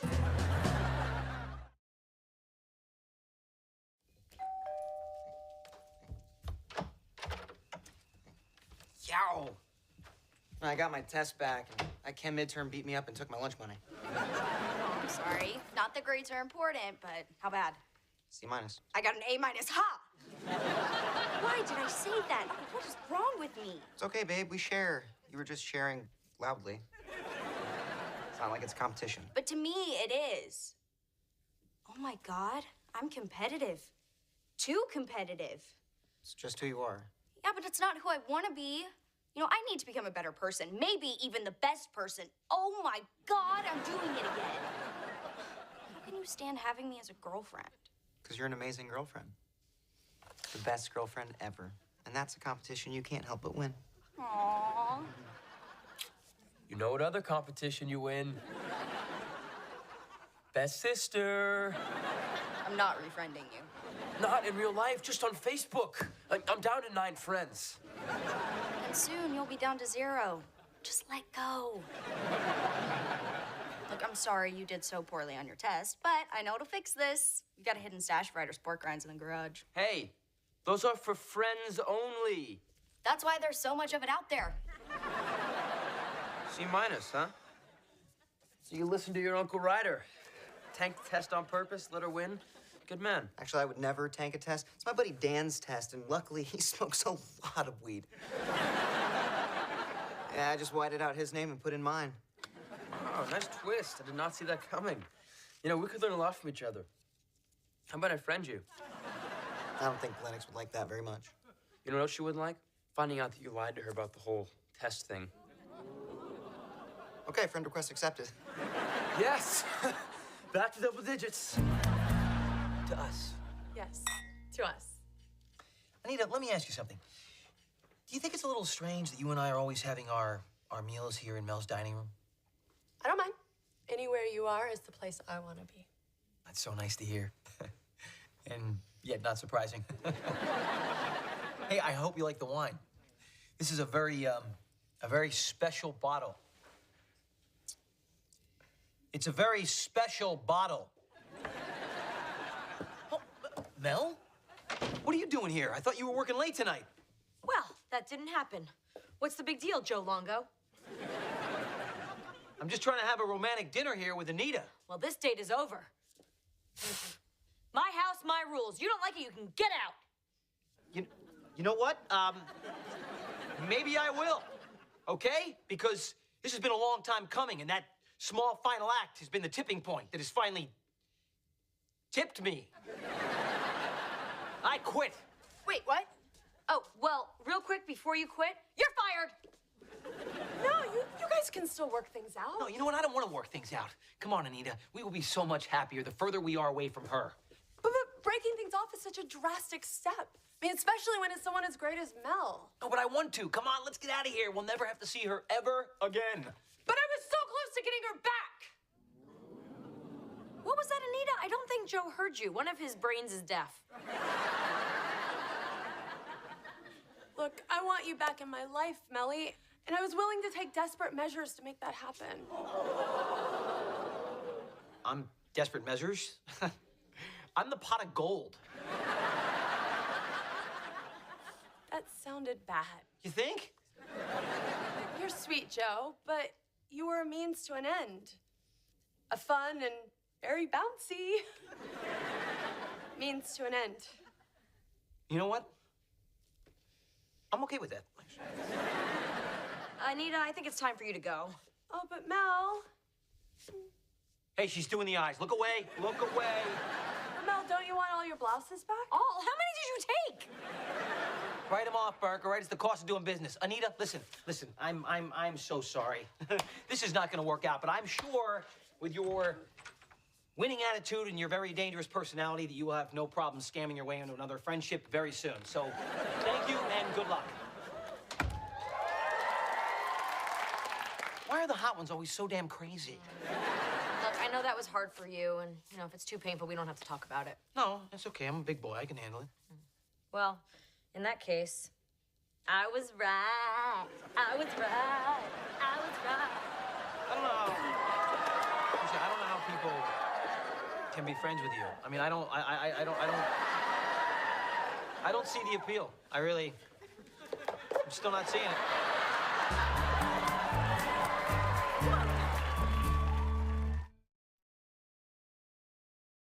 I'm back. I'm back big time. Look at this.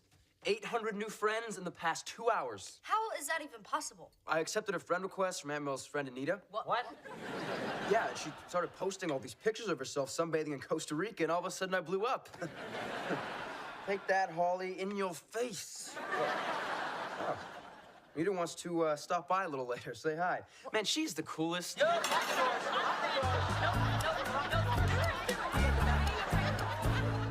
A family. It was loud, chaotic, deeply flawed, and assembled out of a tragedy, but it was hers, and miraculously it was working. She opened her mouth to thank Joe, but before the words could form, a loud, aggressive pounding echoed from the front door. It sounded like someone trying to break it down. Mel jumped, her peaceful moment shattering instantly. "Army Delivery Council, babe," Joe shouted excitedly, jumping out of his chair. Mel stared at him in horror. "Does it? What is that face? Did you forget something?" Joe did not answer. He rushed toward the foyer, throwing the heavy front door open wide. "Hey!" Joe called out enthusiastically to whatever stood in the darkness. Mel crept cautiously behind him, peering over his shoulder. Her blood ran cold. Standing on her porch was a mountain of a man, easily 6.5 feet tall, built like a brick wall, with a face covered in scars and an expression that promised absolute violence. "Holy nuts," Mel whispered, her eyes wide with sheer terror. "That guy is huge." She grabbed Joe's arm tightly, pulling him back a step. Mel, this guy." She pointed a trembling finger at the giant. "I am not kidding. This guy is huge, Mel." The enormous man cracked his knuckles slowly, the sound echoing loudly in the quiet suburban night, leaving the strange, newly formed household standing on the absolute edge of their next great disaster. The bright lights of the television studio illuminated the set, a cheerful domestic scene constructed for the amusement of a live audience. Mel Burke, a woman whose life was a constant juggling act between public service and unexpected motherhood, stood center stage. She was a picture of polished authority, though her personal life often felt like a chaotic comedy of errors. The applause from the unseen crowd washed over her, a familiar soundtrack to her increasingly complicated existence. "Look at you, public servant by day, hottie by night." The playful voice of a colleague echoed in the studio, a testament to Mel's ability to maintain a facade of effortless competence even when things were falling apart behind the scenes. "Well, I have to turn on the heat during the day or nobody gets anything done," Mel retorted, a quick smile playing on her lips. It was a practiced response, a deflection of the genuine stress that often accompanied her role as a city councilwoman. "Ooh, council story is up," another voice announced, drawing Mel's attention to the news segment playing on a nearby monitor. "From now on, we are capping elementary school class size at 22 students. This is garbage, which is piling up in front of my restaurant because you cut pickups to once a week," a frustrated citizen on the screen complained, pointing an accusing finger at the camera. The reality of political decisions, always a delicate balancing act, was laid bare for all to see. "Well, a reduction in trash service is what pays for the smaller class sizes," Mel muttered to herself, a defensive justification for a policy that was clearly unpopular with some. "Crazy guys with trash bags coming at you and you stay the mature, rational adult," a colleague commented, recalling a recent incident that had tested Mel's patience. "Yes, I did. Suck it, garbage guy. Oh, and then this dude." The memory of the chaotic town hall meeting played in her mind, a vivid reminder of the challenges she faced daily. "Hey, do not be that guy. Do not be that guy that brings your garbage into a public arena and acts like a crazy person. Act like a gentleman. Thank you. Now, where the hell is the money your brother-in-law stole from me?" An angry constituent had demanded, his face red with indignation. "What, my sister? Okay, but that is not me," Mel had tried to reason, the burden of her family's misdeeds weighing heavily upon her. "Let me ask the room, does anybody here have a relative they are not exactly proud of?" It is not just me. At least he was cute. Yeah, I do not see it. You held your own up there. You remind me of your father, the esteemed senator, a colleague offered. A well-meaning compliment that only served to highlight the long shadow cast by her family's political legacy. Oh, my God. Did I smell like strippers?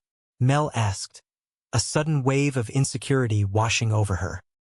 No, you smelled like authority. Oh, well, that is my fragrance, Mel quipped, regaining her composure.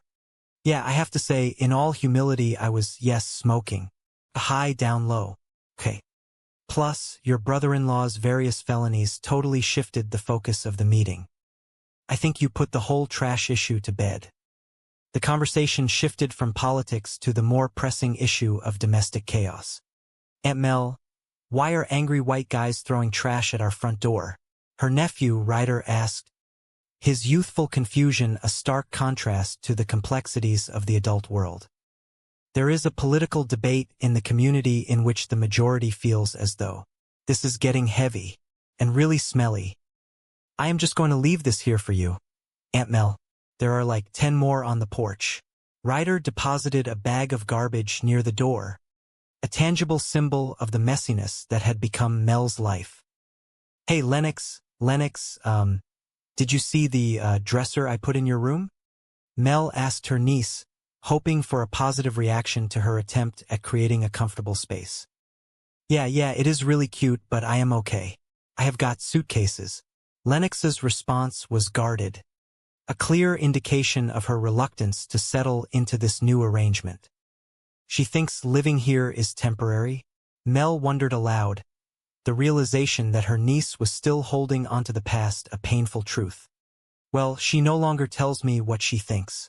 I used to be, I will sneak out of the house, Aunt Mel. Let us get matching tattoos, Aunt Mel. Now, because I said so, Aunt Mel. I do horrible things like put furniture in her room. Clearly, I am a monster. Of course, she is difficult. Do you not remember what you were like at 15? A friend asked, trying to offer perspective. Not very clearly. Did a lot of drinking then. The memory of her own rebellious teenage years was a hazy blur, a stark contrast to the responsibility she now faced. I am going out tonight, so Rhonda is staying with you guys if you need anything. Mel announced to the kids, a hint of desperation in her voice. Coach says you need a better jump shot. You got one of those? She asked Rhonda, a friend who had agreed to help out. Yes, we Asian women are all about the hoops, Rhonda replied, her deadpan delivery a welcome source of amusement. So if you have got any homework, do it. And beyond that, just, be good and do not torch the place? Mel pleaded, her anxiety palpable. Yes, it was one little single alarm fire, Ryder interjected, his nonchalant attitude a concerning sign. At his old house, the week his dad ran off.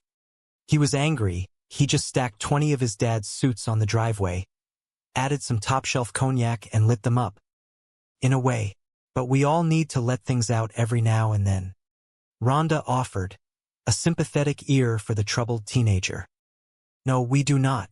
The urge to set things on fire we repress. Mel countered, her tone firm, a clear attempt to establish boundaries. Thanks for babysitting. I have not had a date since the kids moved in. It has been so long. I am actually nervous. All right, what do you think? These say smart, independent, bright political future. These say former bad girl. She is back. What, are you going hiking? That is yours. The phone rang, shattering the momentary peace. Melbourne, Rhonda Chong. Yes. Hello? Channel school principal. She did what? What did she do? When? Where? Really? Today? Lennox did that. Liz, I find that hard to believe. No, she did not tell me. It is not at all typical. Of course I believe you. I know when something is serious. It is really serious. I am really sorry that this happened.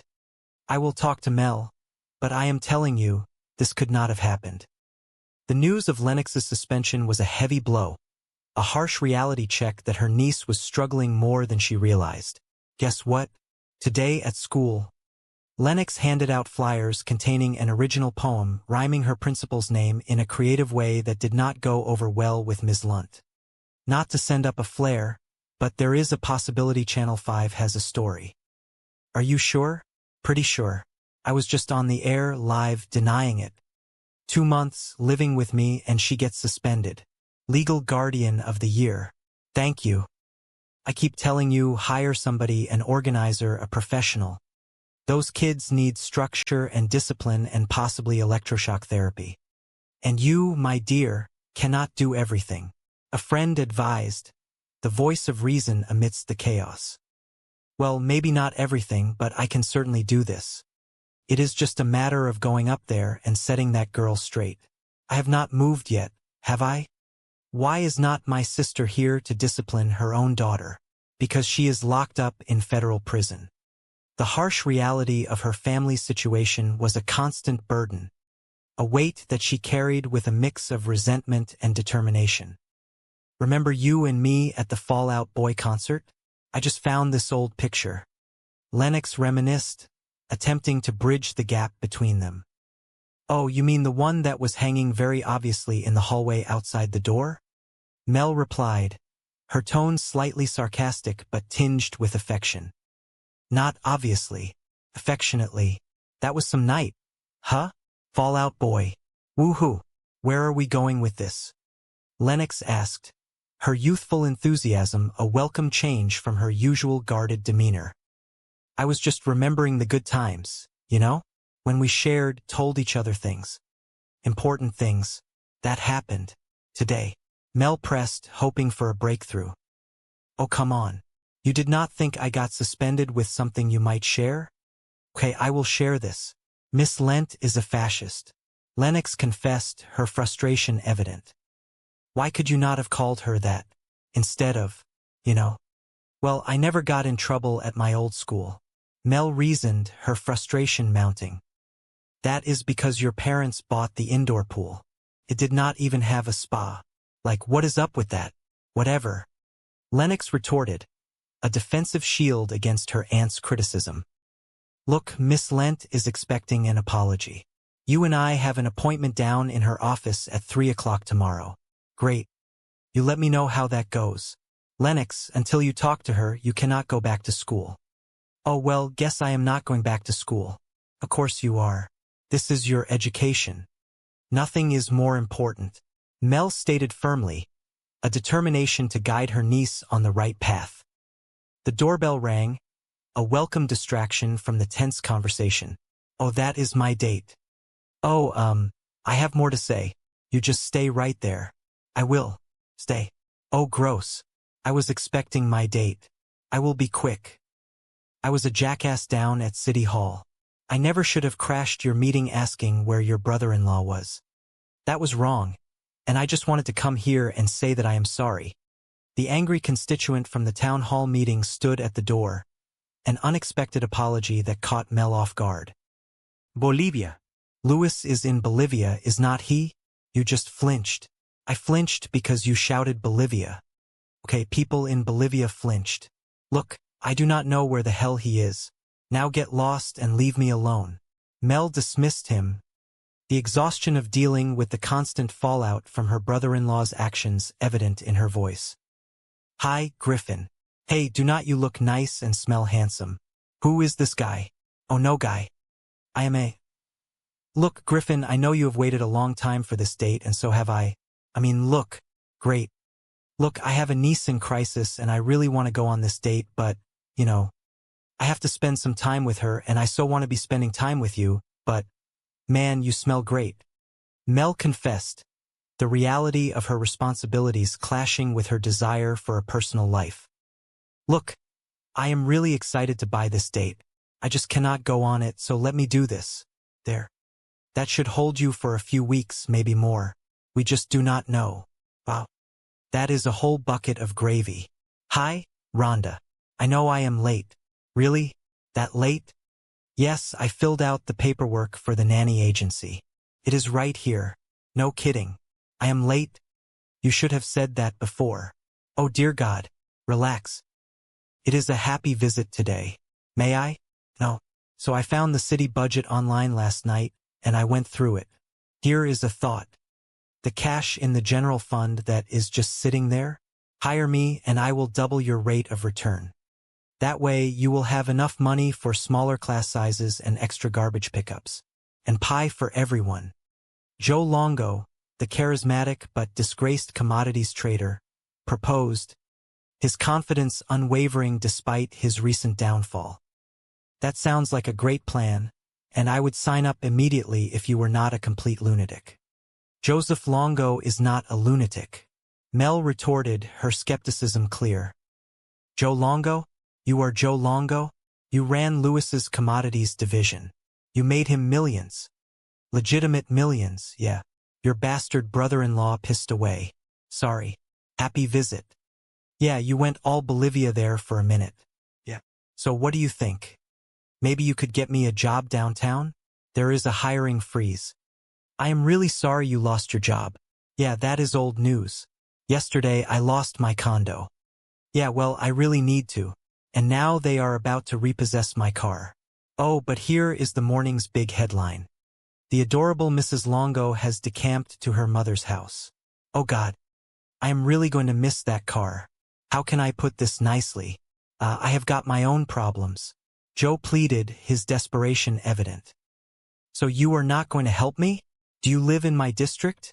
Now that I am living in my car, yeah.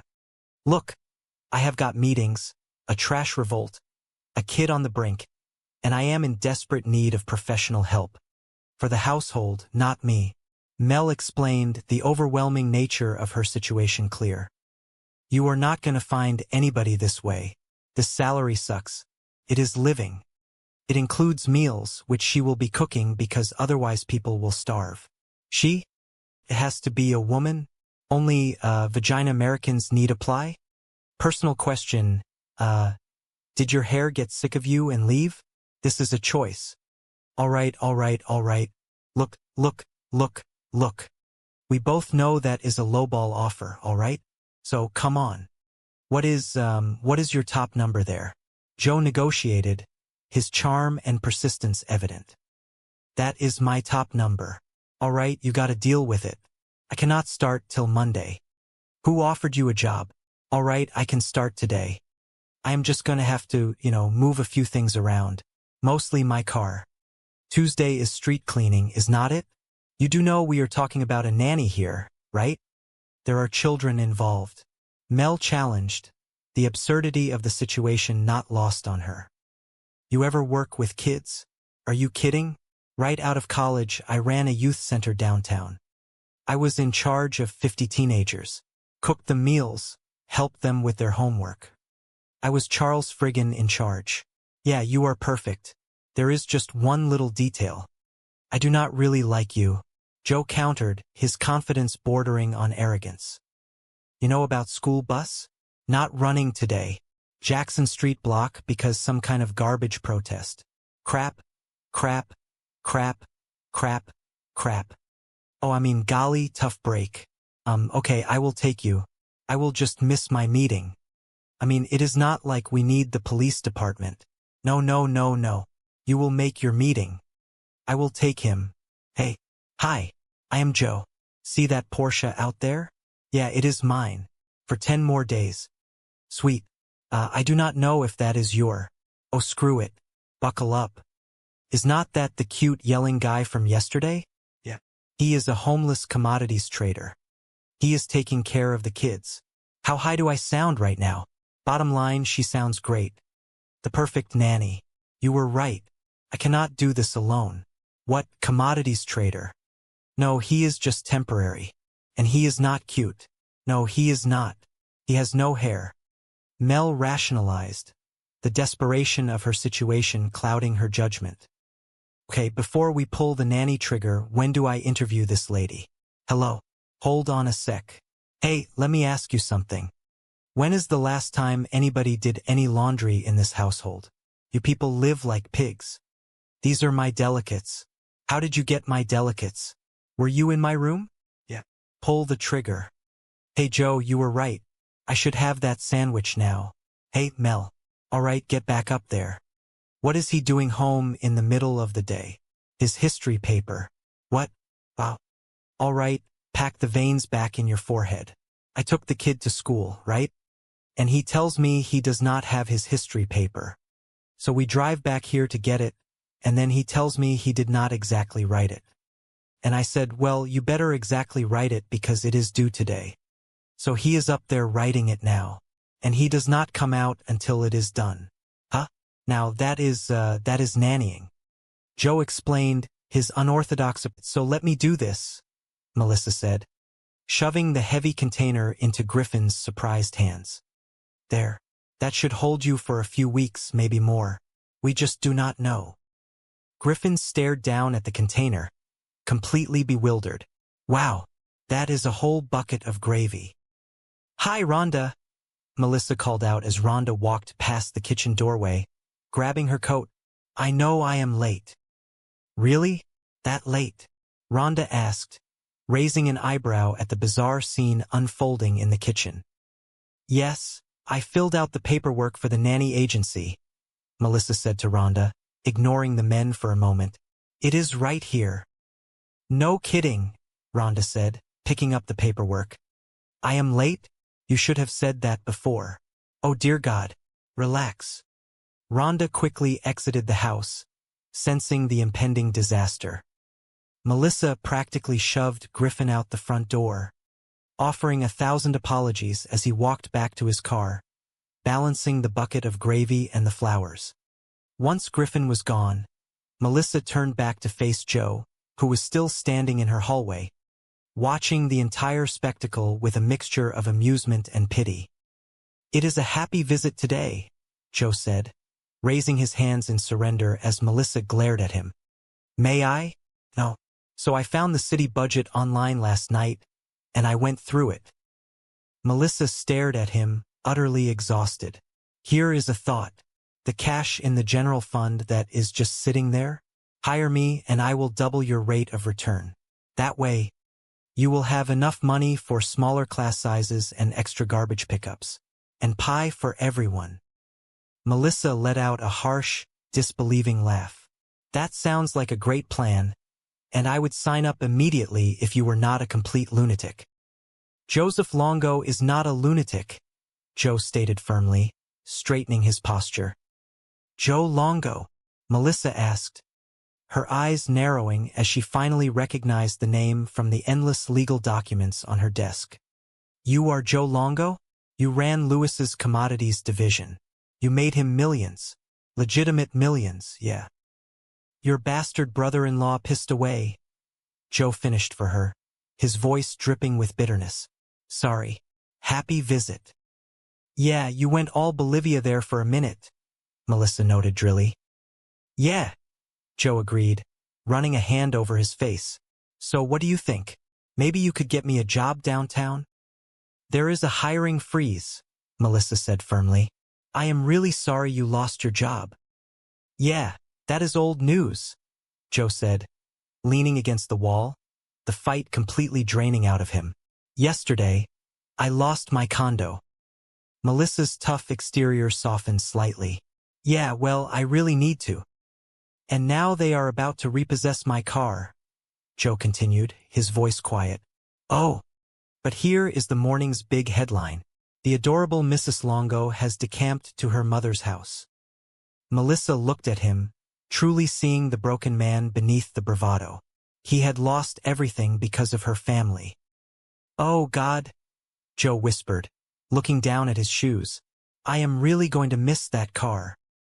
Melissa took a deep breath, trying to process the absolute chaos of her life. How can I put this nicely? I have got my own problems. Joe looked up, his expression hardening again. So you are not going to help me? Do you live in my district? Melissa asked, slipping back into politician mode. Now that I am living in my car, yeah, Joe deadpanned. Melissa rubbed her temples, feeling a massive headache forming.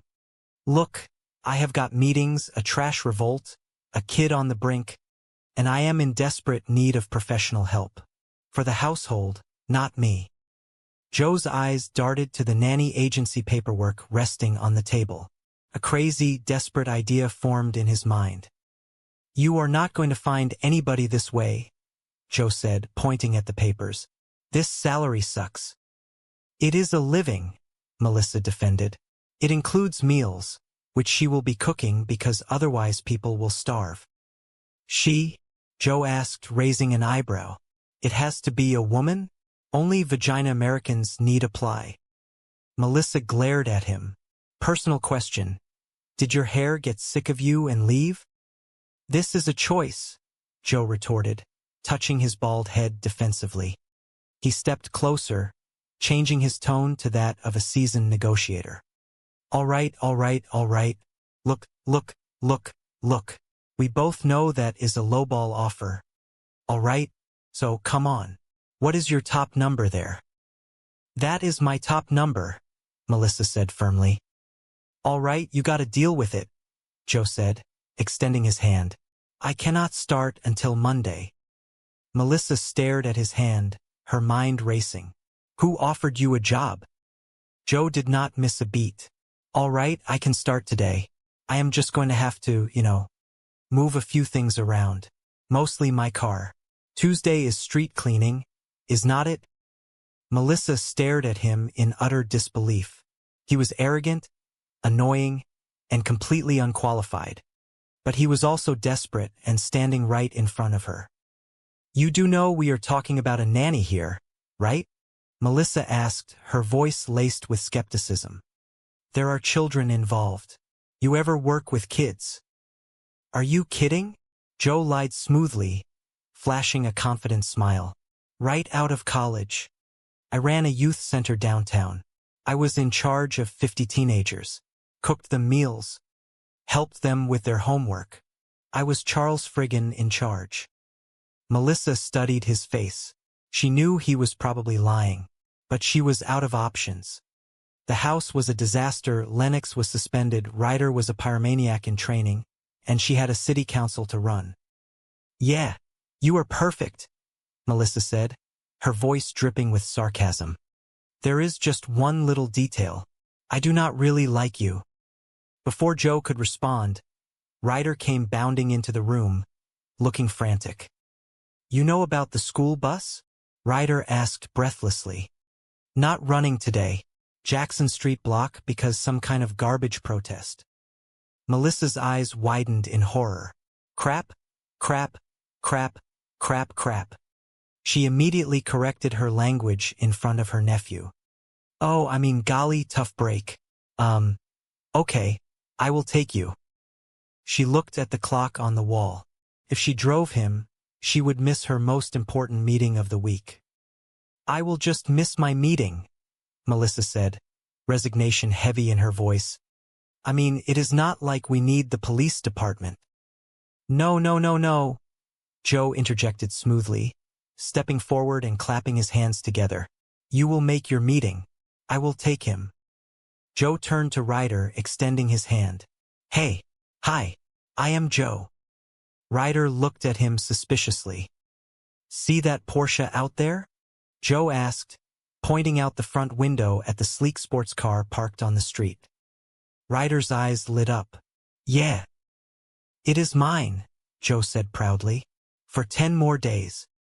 Sweet, Ryder breathed, completely won over. Melissa watched them, her mind reeling. I do not know if that is your. She threw her hands in the air, giving up. Oh, screw it. Buckle up. As Joe and Ryder walked out the front door, Ryder looked back at Melissa. Is not that the cute yelling guy from yesterday? Yeah, Melissa said, her voice hollow. He is a homeless commodities trader. He is taking care of the kids. She muttered to herself, how high do I sound right now? She grabbed her phone and quickly dialed her assistant, Stephanie. Bottom line, she sounds great. Melissa lied into the phone, her voice bright and chipper. The perfect nanny. You were right. I cannot do this alone. What commodities trader? No. He is just temporary. And he is not cute. No, he is not. He has no hair. She hung up the phone, taking a deep breath. She had made a terrible mistake. But there was no turning back now. Okay. Before we pull the nanny trigger, when do I interview this lady? Melissa muttered to herself, staring at the empty hallway. Hello. Joe's voice echoed from the stairs. He had returned from dropping Ryder off much faster than she anticipated. He walked into the living room, holding a delicate, lacy undergarment between his thumb and forefinger with a look of absolute disgust. Hold on a sec, Joe said, his voice booming through the house. Hey, let me ask you something. When is the last time anybody did any laundry in this household? You people live like pigs. Melissa's face flushed bright red. These are my delicates. How did you get my delicates? Were you in my room? Yeah, Joe said unapologetically. Melissa snatched the garment out of his hand, her embarrassment shifting instantly to rage. She reached for her phone again, dialing the nanny agency. Pull the trigger, Melissa whispered fiercely into the receiver. She turned and marched into the kitchen, desperately needing something to calm her nerves. She opened the refrigerator and pulled out the remaining half of a large sandwich. Hey, Joe, you were right, Melissa called out, taking a massive bite of the sandwich. I should have that sandwich now. Later that afternoon, Melissa returned home from her police department meeting, feeling utterly exhausted. She walked through the front door and immediately heard heavy footsteps coming down the stairs. Joe walked into the foyer, looking frustrated. Hey, Mel, Joe said casually. He turned and yelled back up the stairs. All right, get back up there. Melissa frowned. What is he doing home in the middle of the day? His history paper, Joe replied simply, walking past her into the kitchen. What? Melissa demanded, following him. Wow, all right, pack the veins back in your forehead. I took the kid to school, right? And he tells me he does not have his history paper. So we drive back here to get it. And then he tells me he did not exactly write it. And I said, well, you better exactly write it because it is due today. So he is up there writing it now. And he does not come out until it is done. Melissa stared at him, her jaw dropping. Huh? Now, that is nannying. You brought him home? You do not bring a kid home who has not done his work. You leave him at school to get yelled at, which is what he has got coming. Joe poured himself a cup of coffee, completely unbothered by her outrage. What kind of rules are those? The rules that everybody knows, Melissa insisted, her voice rising. I am somebody. I never heard of them. She shook her head, deciding to deal with Ryder later. She had a much bigger problem to solve. She walked to the bottom of the stairs and called out for her niece. Lennox, you ready? Melissa shouted. It is time to go. Silence answered her. Melissa ran up the stairs and threw open Lennox's door. The room was empty. The suitcases remained untouched, but the girl was gone. Melissa rushed back downstairs, panic gripping her chest. She found Joe casually wiping down the kitchen counter. She is not here, Melissa said, her voice shaking. Where is she? You were supposed to watch her. You never said that, Joe pointed out, tossing the rag into the sink. Because it is obvious, Melissa snapped, pacing the floor. The girl got suspended. She is gone. She has ditched the meeting. Joe watched her pace, his expression softening just a fraction.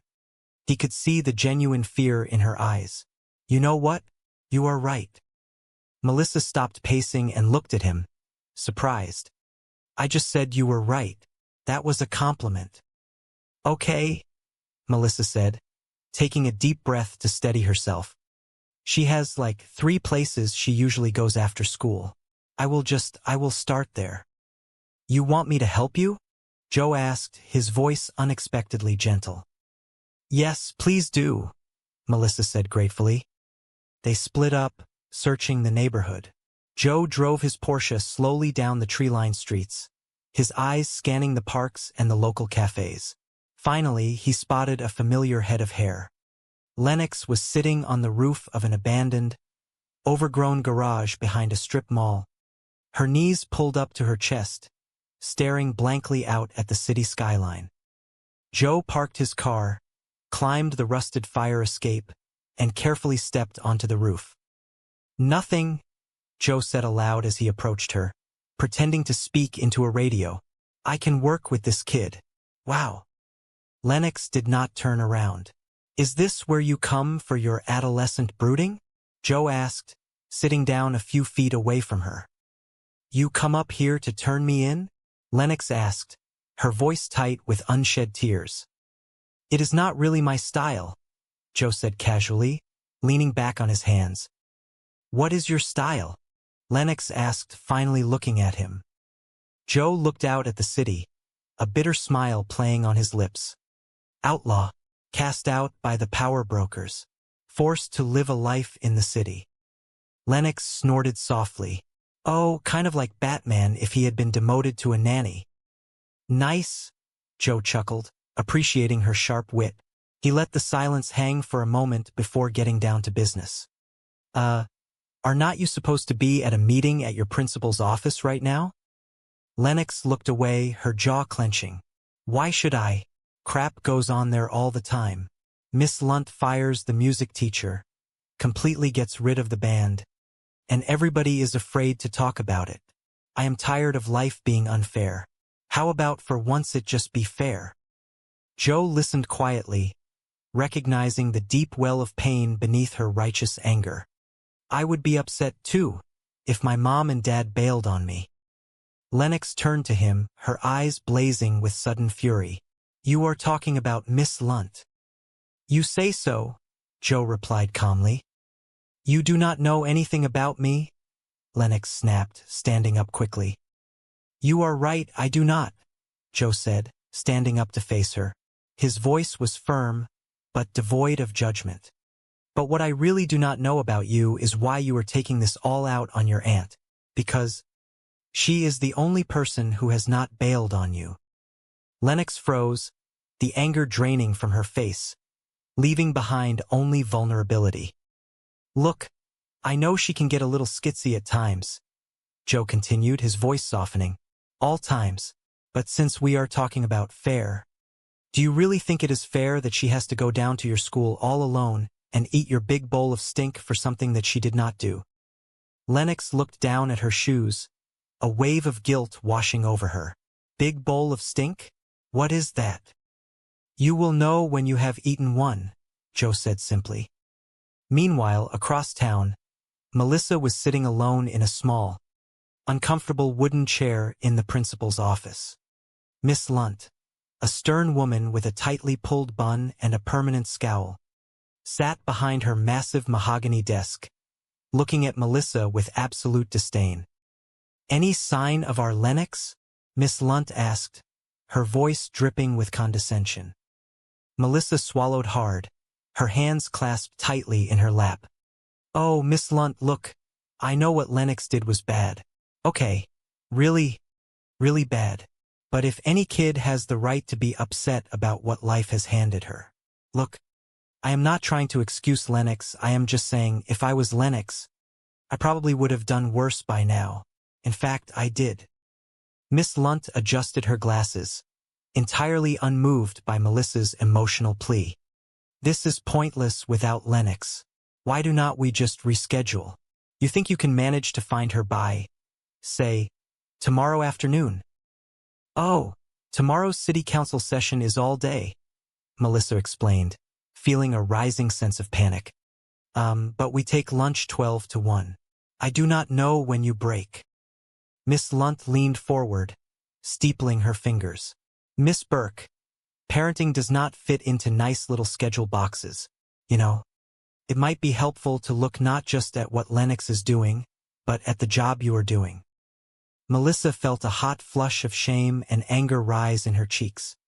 She was trying her absolute best, sacrificing her time, her privacy, and her sanity to keep her family together, and this woman was sitting in judgment of her. She opened her mouth to defend herself, to explain the impossible situation she had been thrust into.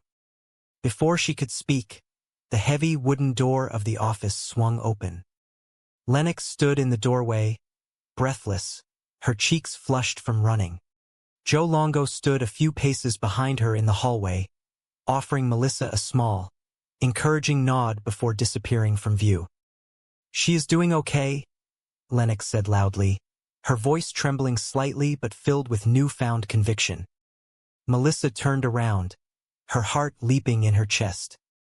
"Hey!" Lennox said softly, walking into the room. She stood right beside Melissa's chair, facing the principal. "I am sorry I am late, and I am sorry about the other day with the poem, and I am sorry about the stuff that I said. I was mad, and apparently not really at you."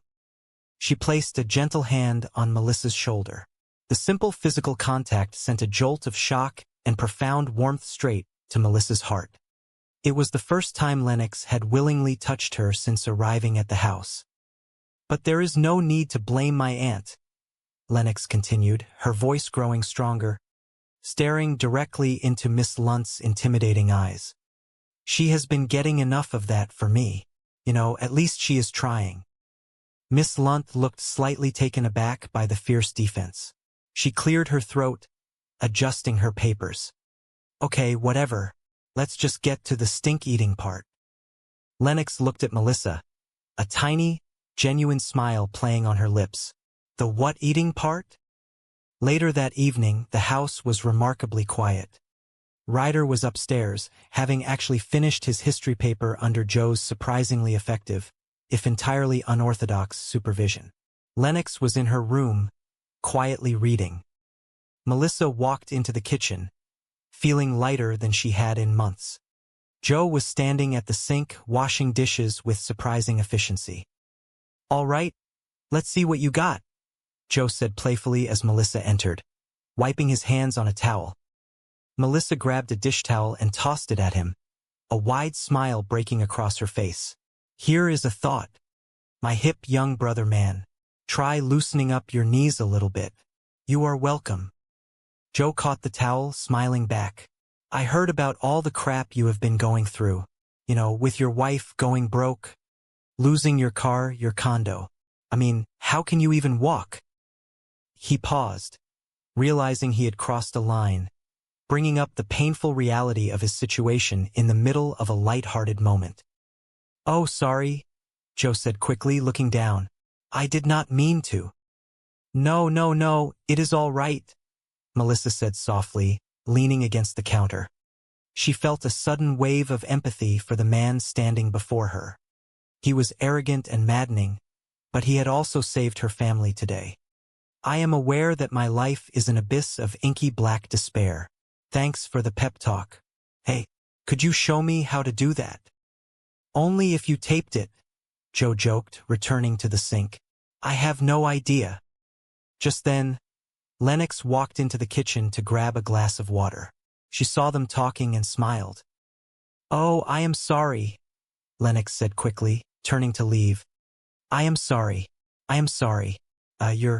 Your aunt. I meant your aunt." She hurried out of the room, leaving Melissa and Joe staring after her in pleasant surprise.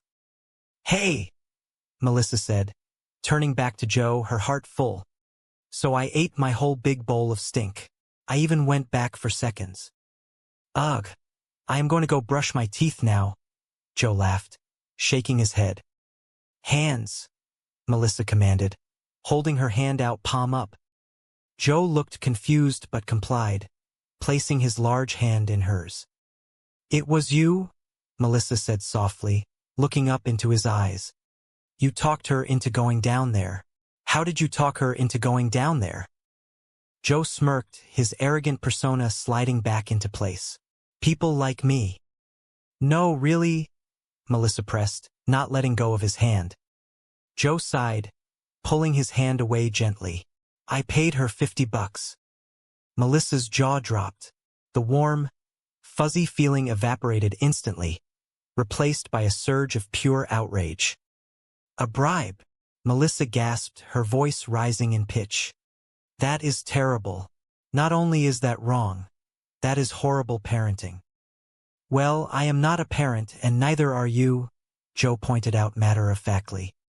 "Can I have $50?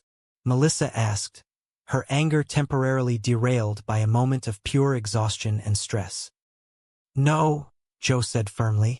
"Then relax, all right? I wrote Lennox a personal check." He made a bouncy, springing motion with his hand. Boing. Another very valuable life lesson. Melissa stared at him, completely flabbergasted by his absolute lack of shame. "So is this how you ran your youth center right out of college?" Joe leaned forward, resting his elbows on the counter, a completely unabashed smile on his face. "Oh, please, there was no youth center." "Can I speak to you in the other room?" Melissa asked through gritted teeth, gesturing toward the living room. As she walked out, she passed Ryder, who was coming in for a snack. "Nice knowing you," Ryder whispered to Joe. "Oh, I will be fine," Joe replied confidently, following Melissa into the living room. Melissa rounded on him the moment they were alone. "You lie, you bribe. Is there anything you will not do?" "Windows," Joe deadpanned. He held up his hands defensively. "Look, Burke, I am just trying to help you out here, you know? I mean, I may have played it fast and loose, but Lennox apologized to that lung woman, right?" "Yes," Melissa admitted, her anger deflating slightly. "Yes, she did. She also, as it happens, said a few nice things about me, in front of me. It is the first time since she has been here. Frankly, it took my breath away." She paused, a horrible thought crossing her mind. She looked at Joe with sudden suspicion. "Oh my God, you did not pay her to do that too, did you?" "No, she gave me that one free of charge," Joe said sincerely, his expression softening. He offered a small, self-satisfied shrug. "Although it may be my mere presence in this household that is sort of seamlessly pulling everything together." Melissa rolled her eyes, letting out a long sigh. "Oh my God, let's believe that." She walked over to the side table and picked up a notepad. "Oh, I almost forgot. A Regency nanny has called. They said that Mrs. Dietrich is available and that she will be here 8 in the morning tomorrow morning." Joe's confident facade slipped slightly. He looked at the floor, suddenly looking very vulnerable. "You did not think I could handle this, did you?" Melissa looked at him, realizing how much he actually needed this job. Not just for the money, but for a sense of purpose. He had lost his entire world, and this chaotic, messy household was the only anchor he had left. "To be honest, no," Melissa answered truthfully. "Not until you, pulled all that confidence out of your ass." Joe looked up, a glimmer of hope returning to his eyes. "So, is this official now? Because, if not, I can just, hop in my house and drive away." Melissa looked at the man who had bribed her niece, threatened her nephew, and admitted to lying about his entire resume.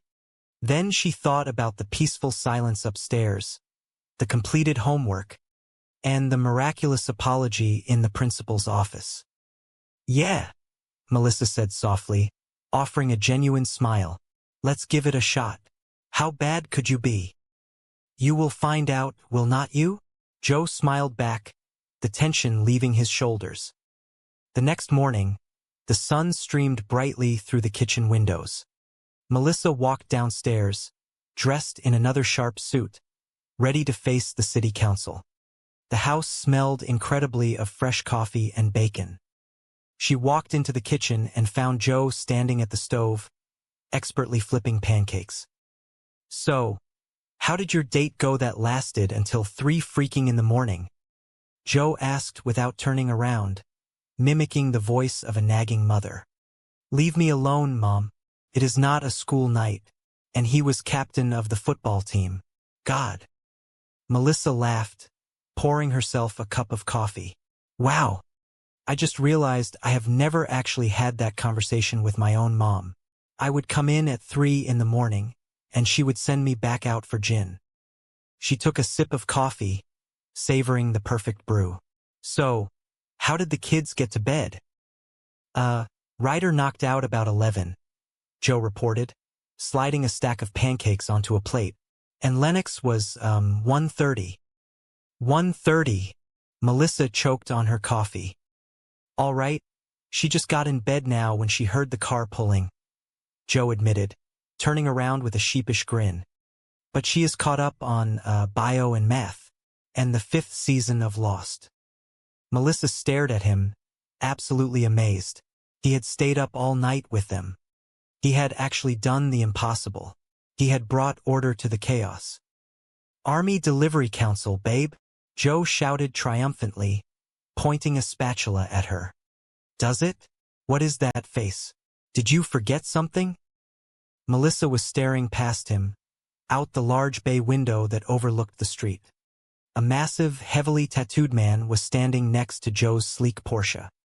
The man was holding a clipboard and attaching a heavy metal boot to the front tire of the expensive sports car. Hey!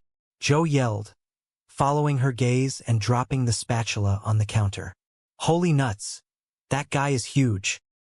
Joe bolted toward the front door, panic seizing his entire body. Mel! Joe screamed back at her as he wrestled with the door handle. Mel, this guy. I am not kidding. This guy is huge, Mel. Melissa stood in the kitchen, listening to Joe's frantic shouting echoing from the front lawn. She took another sip of her coffee, a slow, genuine smile spreading across her face. Her brother-in-law had stolen millions. Her sister was in prison. She was suddenly the mother of 2 traumatized teenagers, and her new nanny was a disgraced, homeless commodities trader currently fighting a giant over a repossessed car. It was an absolute disaster, but for the first time since the kids had moved in, the house felt alive. It felt loud, it felt messy, and strangely enough, it felt a little bit like a family. She took a bite of a perfectly cooked pancake, deciding that for today, at least, everything was going to be perfectly fine. The heavy wooden doors of the community center remained closed, sealing the stifling heat inside the room. Melissa Burke, known to her constituents and family simply as Mel, adjusted the collar of her tailored blazer. The air in the room was thick with tension, smelling faintly of old coffee and civic outrage. She stood at the podium, facing a crowd of frustrated citizens. As a local politician, she was used to the heat of public service, but today felt particularly intense. A man in the second row, clutching a crumpled flyer, leaned over to his neighbor and muttered just loud enough for the microphone to pick up. He commented on her appearance, noting how she looked like a public servant by day and a completely different, glamorous person by night. Mel offered a tight, polite smile. She leaned into the microphone, her voice steady and confident. She explained that she had to turn on the heat during the day, or nobody would get anything done. It was a deflection, a polite way to steer the conversation back to the matter at hand. The council story was up for debate.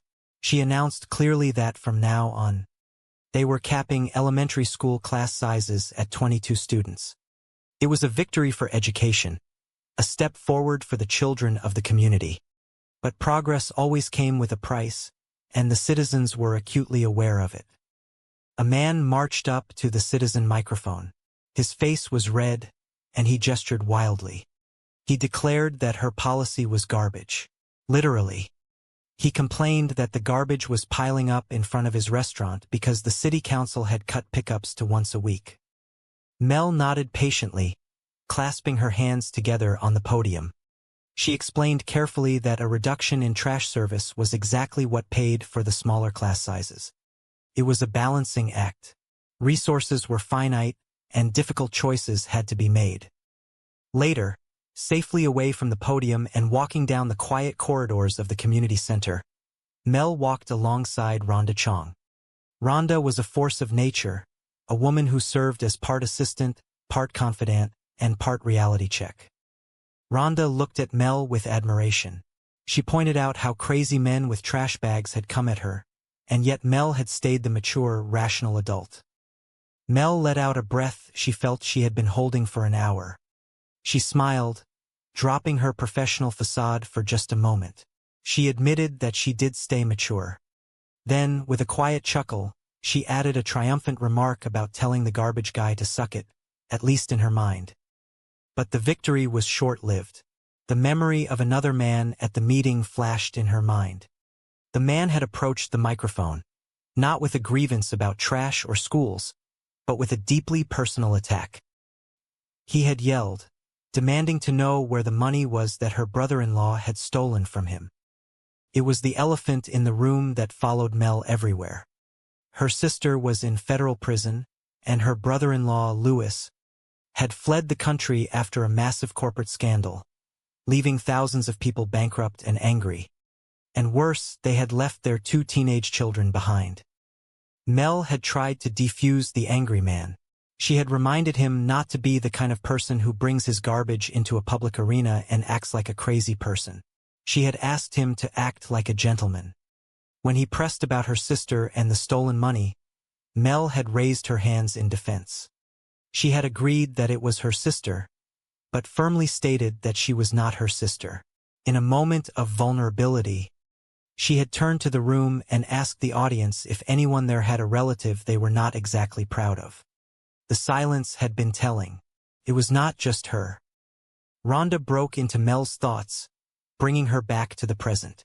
Rhonda mentioned the angry man from the meeting, trying to lighten the mood by noting that at least he was cute. Mel shook her head, unable to agree. She did not see it. Rhonda praised Mel, telling her she held her own up there. She told Mel that she reminded her of her father, the esteemed senator. It was the highest compliment Rhonda could offer, knowing how much Mel respected her late father's legacy. Mel felt a sudden wave of self-consciousness. She leaned in close to Rhonda and asked quietly if she smelled like strippers. The stress of the day had her doubting everything. Rhonda laughed, a warm, reassuring sound. She told Mel that she did not smell like strippers. She smelled like authority. Mel smiled, her confidence returning. She declared that authority was her fragrance. She admitted, in all humility, that she was absolutely smoking out there. They shared a celebratory high-five, slapping hands up high and then down low. Rhonda pointed out the silver lining. She noted that her brother-in-law's various felonies had totally shifted the focus of the meeting. The crowd had forgotten about the garbage. Mel had successfully put the whole trash issue to bed. However, the reality of her new life was waiting for her back home. When Mel arrived at her house, the sight that greeted her was less than welcoming. Her teenage nephew, Ryder, was standing near the front door. He looked confused and slightly disgusted. He asked his aunt why angry men were throwing trash at their front door. Mel sighed, feeling the weight of the world on her shoulders. She tried to explain it in political terms. She told him that there was a political debate in the community in which the majority felt as though they needed to express their displeasure physically. Ryder grimaced. He noted that the situation was getting heavy, and more importantly, really smelly. He pointed to a garbage bag near his feet. He told his Aunt Mel that he was just going to leave it there for her. He casually mentioned that there were about 10 more bags on the porch. Mel rubbed her temples. The transition from esteemed city councilwoman to guardian of 2 traumatized, rebellious teenagers was proving to be the hardest campaign of her life. She walked upstairs, hoping for a moment of peace, but found her niece, Lennox, in her bedroom. Lennox was surrounded by open suitcases, her clothes spilling out onto the floor. Mel tried to force a cheerful tone. She asked Lennox if she had seen the new dresser she had put in her room. Lennox barely looked up. She acknowledged that it was really cute, but insisted she was okay. She pointedly stated that she had her suitcases. Mel felt a pang of heartbreak mixed with frustration. Lennox still thought living there was temporary. She thought her parents would suddenly come back, fix everything, and whisk them away to their old life of luxury. Mel knew she could no longer tell Lennox what to think. She remembered what she used to be like as a teenager. She used to threaten to sneak out of the house, or suggest getting matching tattoos, or simply demand things because she said so. Now, she was the authority figure. She did horrible things like put furniture in a teenager's room. She felt like a monster. Downstairs, Mel confided in Rhonda. She admitted that Lennox was being difficult. Rhonda looked at her knowingly. She asked Mel if she remembered what she was like at 15. Mel deflected, claiming she did not remember very clearly, joking that she did a lot of drinking back then. She changed the subject to her evening plans. She told Rhonda that she was going out that night, a highly anticipated date, and that Rhonda would be staying with the kids if they needed anything. Rhonda nodded, taking charge. She turned to Ryder and mentioned that his basketball coach said he needed a better jump shot. Ryder looked skeptical. He asked Rhonda if she even had a jump shot. Rhonda smiled confidently. She stated that Asian women were all about the hoops. She then laid down the ground rules. She told Ryder that if he had any homework, he needed to do it. And beyond that, he just needed to be good and not do anything crazy. Mel interjected quickly, specifically instructing Ryder not to torch the place. Rhonda looked alarmed. Mel explained quietly to Rhonda that there had been one little single alarm fire. It had happened at his old house, the week his father ran off. Ryder had been angry. He had stacked 20 of his father's expensive suits on the driveway, added some top-shelf cognac, and lit them up.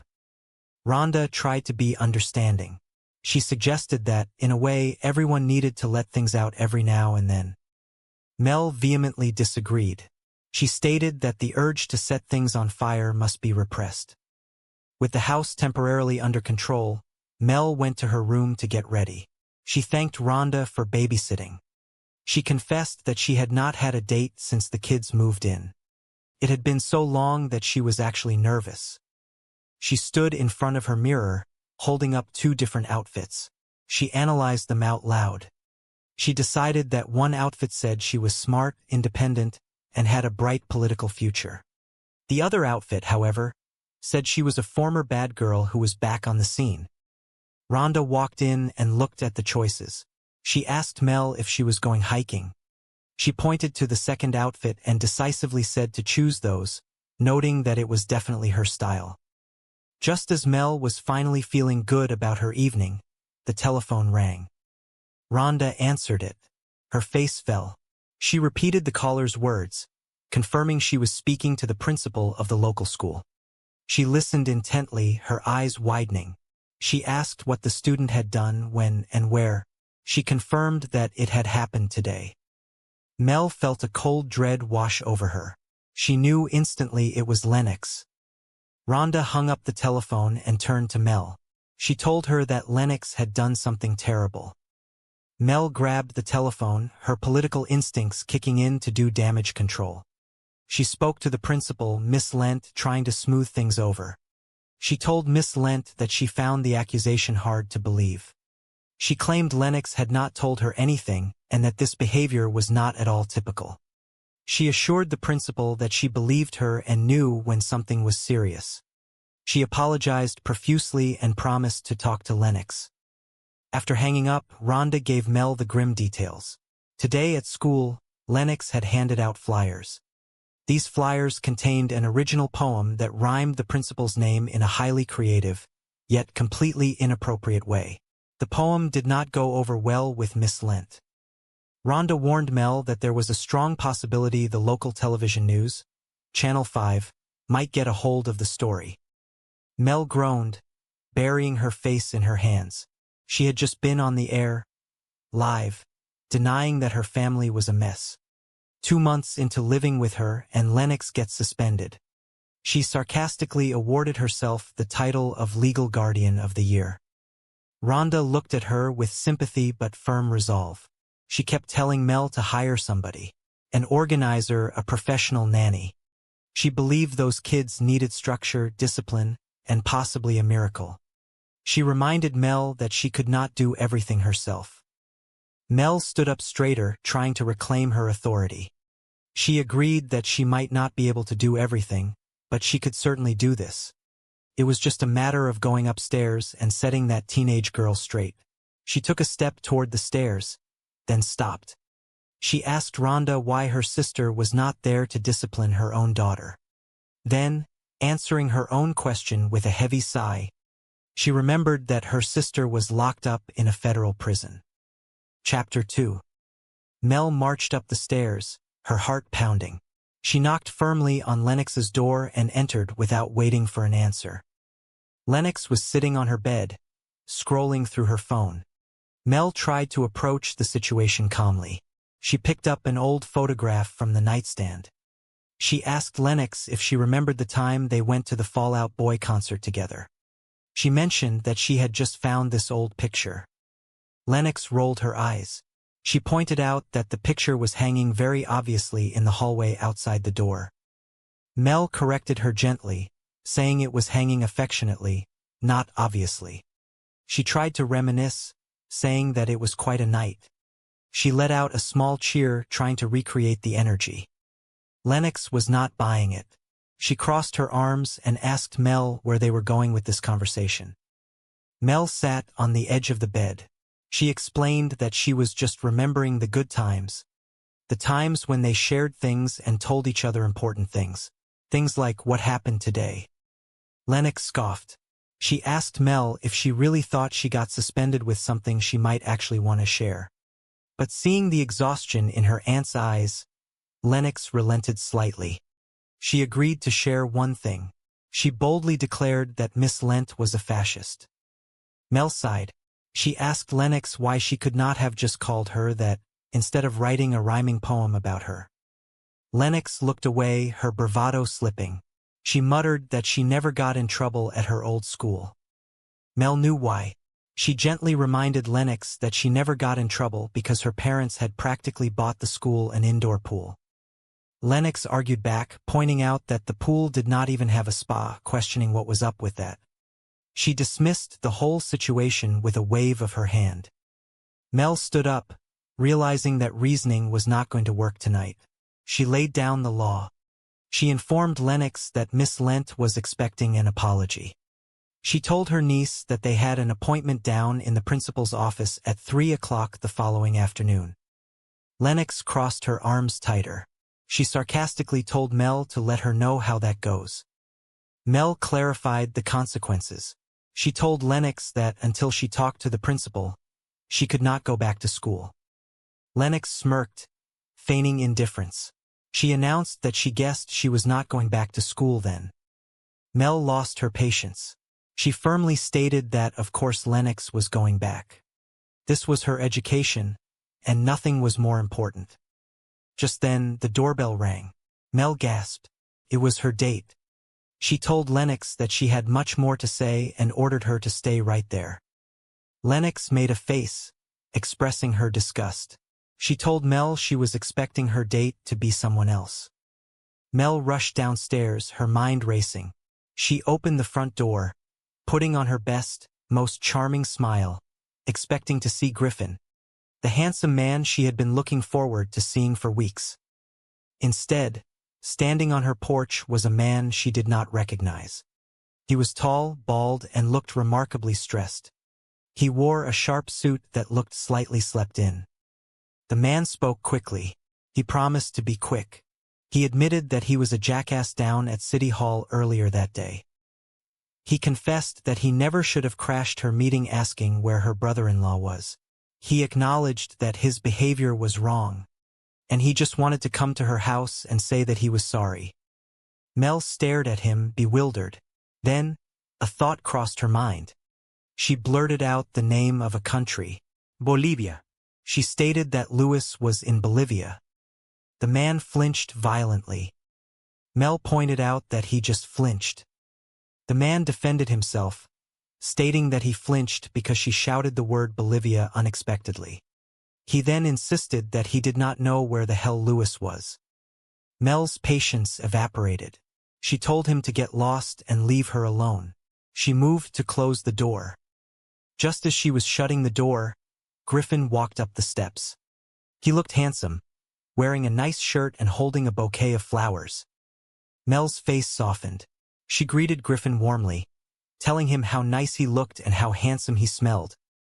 The man in the suit lingered on the porch. He asked Mel who the new guy was.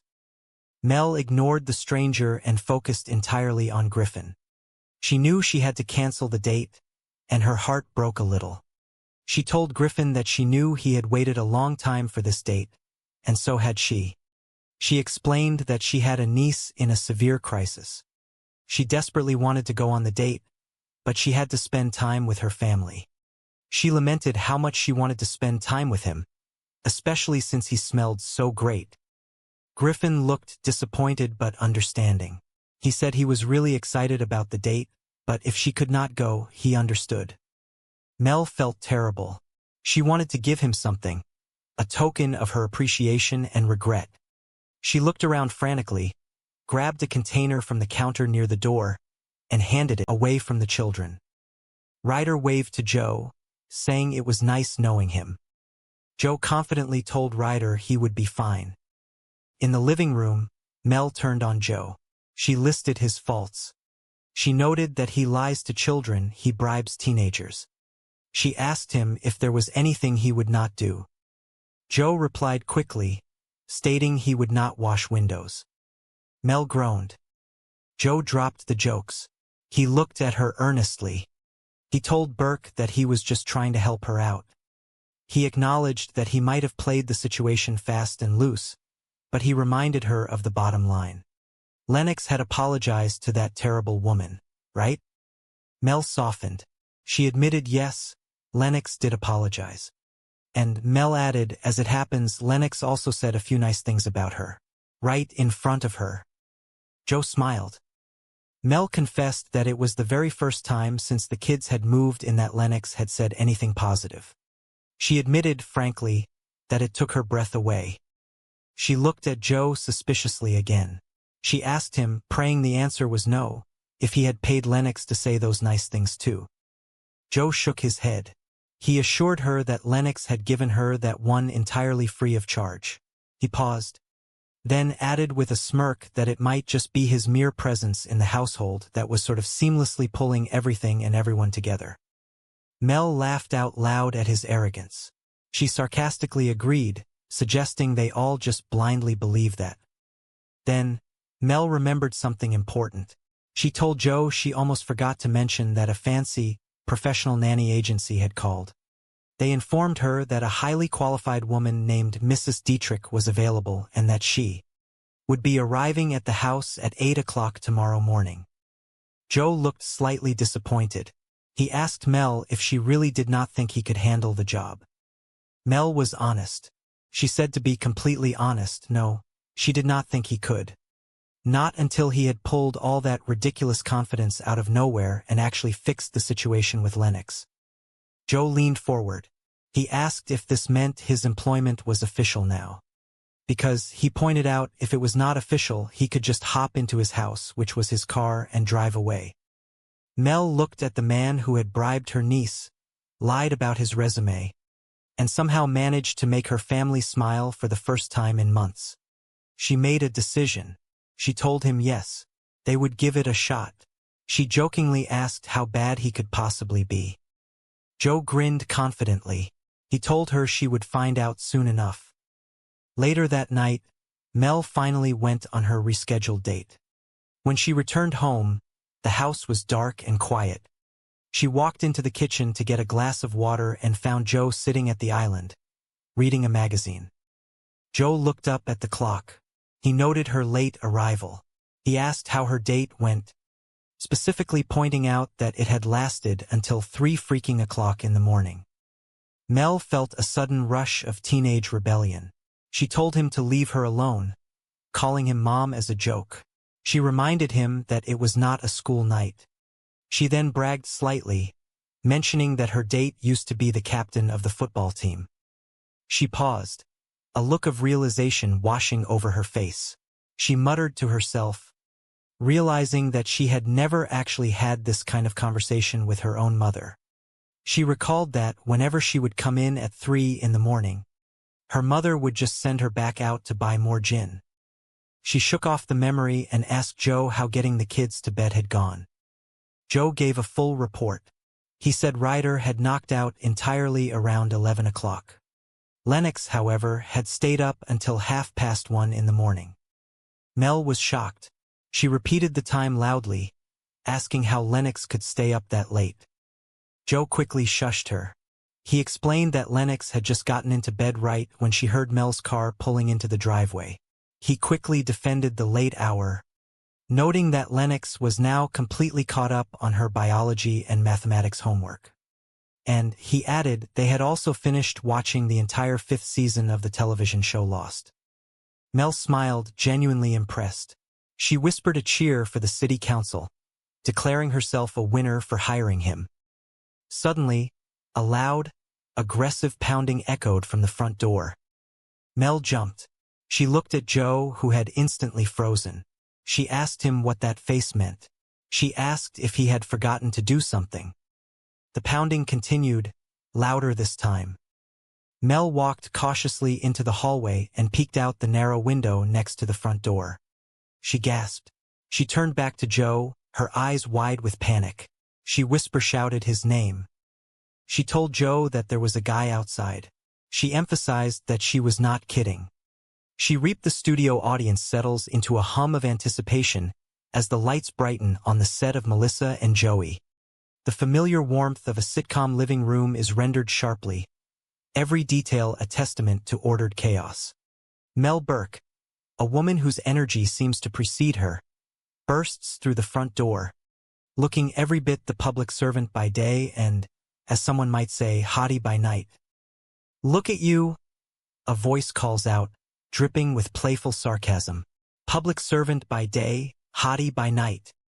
Mel flashes a confident, almost weary smile, shrugging off her blazer. "Well, I have to turn on the heat during the day or nobody gets anything done." The audience laughs, a comfortable, rhythmic sound. She moves towards the kitchen island, a magnet for the day's debris. Her phone buzzes, a council story is up. She reads it aloud, a triumphant note in her voice. "Ooh, council story's up. From now on, we're capping elementary school class size at 22 students." The triumph is short-lived. The door flies open, and a man, clearly agitated and smelling faintly of refuse, storms in. "This is garbage," he yells, gesturing wildly towards the street, "which is piling up in front of my restaurant because you cut pickups to once a week." Mel meets his anger with practiced, political calm. "Well, a reduction in trash service is what pays for the smaller class sizes. Crazy guys with trash bags coming at you, and you stay the mature, rational adult." She pauses, a hint of self-congratulation creeping in. "Yes, I did. But the memory of the encounter still rankles." "Suck it, garbage guy," she mutters under her breath. Then, a shift in tone. She mimics another encounter, her voice dropping into a mocking reprimand. "Oh, and then this dude. Hey, don't be that guy. Don't be that guy that brings your garbage into a public arena and acts like a crazy person. Act like a gentleman. Thank you." The air in the room shifts, the political bravado fading into something more personal, more raw. The man's voice, a memory echoing in the space, cuts through. "Now, where the hell's the money your brother-in-law stole from me?" Mel sighs, running a hand through her hair. "What, my sister? Okay. But that's not me." She turns, addressing an invisible room, the audience becoming her constituents. "Let me ask the room. Does anybody here have a relative they're not exactly proud of? It's not just me. A beat. At least he was cute." A voice, dry and observant, cuts in from the hallway. It's Rhonda, her friend and confidant. "Yeah, I don't see it. You held your own up there. You remind me of your father, the esteemed senator." Mel sniffs her sleeve discreetly, a flicker of insecurity crossing her face. "Oh, my God. Did I smell like strippers?" Rhonda laughs, a rich, grounding sound. "No, you smelled like authority." "Oh, well, that is my fragrance." Mel preens, the insecurity vanishing as quickly as it appeared. "Yeah, I have to say, in all humility, I was, yes, smoking. High down low. Okay. Plus, your brother-in-law's various felonies totally shifted the focus of the meeting. I think you put the whole trash issue to bed." The door creaks open again, this time revealing a teenager, burdened by a backpack and the weight of the world. It's Lennox, Mel's niece, her expression a mix of exhaustion and teenage angst. Aunt Mel, why are angry white guys throwing trash at our front door? Mel switches into politician mode, her voice smoothing out into practiced rhetoric. There is a political debate in the community in which the majority feels as though. Lennox cuts her off, dropping her backpack with a thud. This is getting heavy and really smelly. She holds out a stack of envelopes, mail tainted by the protest outside. I'm just gonna leave this here for you, Aunt Mel. There's like 10 more on the porch. Mel winces, taking the mail. She tries a softer approach. Hey, Lennox, did you see the dresser I put in your room? Lennox's response is flat, devoid of emotion. Yeah, it's really cute, but I'm okay. I've got suitcases. Mel turns to Rhonda, her face a picture of despair. She thinks living here is temporary? Well, she no longer tells me what she thinks. I used to be. I'll sneak out of the house, Aunt Mel. Let's get matching tattoos, Aunt Mel. Now, because I said so, Aunt Mel. I do horrible things, like put furniture in her room. Mel throws her hands up in mock defeat. Clearly, I'm a monster. Rhonda offers a sympathetic smile. Of course she's difficult. Don't you remember what you were like at 15? Not very clearly, Mel admits, a wistful note in her voice. Did a lot of drinking then. She shakes her head, snapping back to the present. I'm going out tonight, so Rhonda's staying with you guys if you need anything. The scene shifts slightly, focusing on a younger boy, Ryder, Lennox's brother, who is tossing a basketball with more enthusiasm than skill. Rhonda addresses him. Coach says you need a better jump shot. You got one of those? Ryder looks skeptical. Yes, we Asian women are all about the hoops. Rhonda ignores the sarcasm. So if you've got any homework, do it. And beyond that, just, be good and don't. Torch the place, Ryder suggests, a hint of a dark joke in his voice. Yes, Rhonda agrees emphatically. Mel chimes in, defending the boy. It was one little single alarm fire. At his old house, the week his dad ran off. He was angry. He just stacked 20 of his dad's suits on the driveway, added some top-shelf cognac and lit them up. In a way. But we all need to let things out every now and then. No, we don't, Rhonda counters firmly. The urge to set things on fire we repress. The focus returns to Mel, who is fussing with her clothes, a nervous energy vibrating around her. Thanks for babysitting. I haven't had a date since the kids moved in. It's been so long. I'm actually nervous. All right, what do you think? These say smart, independent, bright political future. These say former bad girl. She's back. Rhonda looks at the options, her expression deadpan. What, are you going hiking? That's yours. Suddenly, Mel's phone rings. The caller ID flashes, a school principal. Melbourne? Rhonda Chong? Yes. Hello? Channel school principal. She did what? What did she do? When? Where? Really? Today? Lennox did that. Mel's voice rises with each question, disbelief turning into panic. She turns to Rhonda, eyes wide. Liz, I find that hard to believe. No, she didn't tell me. It's not at all typical. Of course I believe you. I know when something's serious. It is really serious. I'm really sorry that this happened. She hangs up, the air thick with tension. I'll talk to Mel, but I'm telling you, this couldn't have happened. Rhonda arches an eyebrow. Guess what? Today at school, Lennox handed out flyers containing an original poem rhyming her principal's name in a creative way that didn't go over well with Ms. Lunt. Not to send up a flare, but there's a possibility Channel 5 has a story. Are you sure? Mel asks, her voice barely a whisper. Pretty sure. I was just on the air, live, denying it. Mel collapses into a chair, the weight of the situation finally settling on her. 2 months living with me and she gets suspended. Legal Guardian of the Year. Thank you.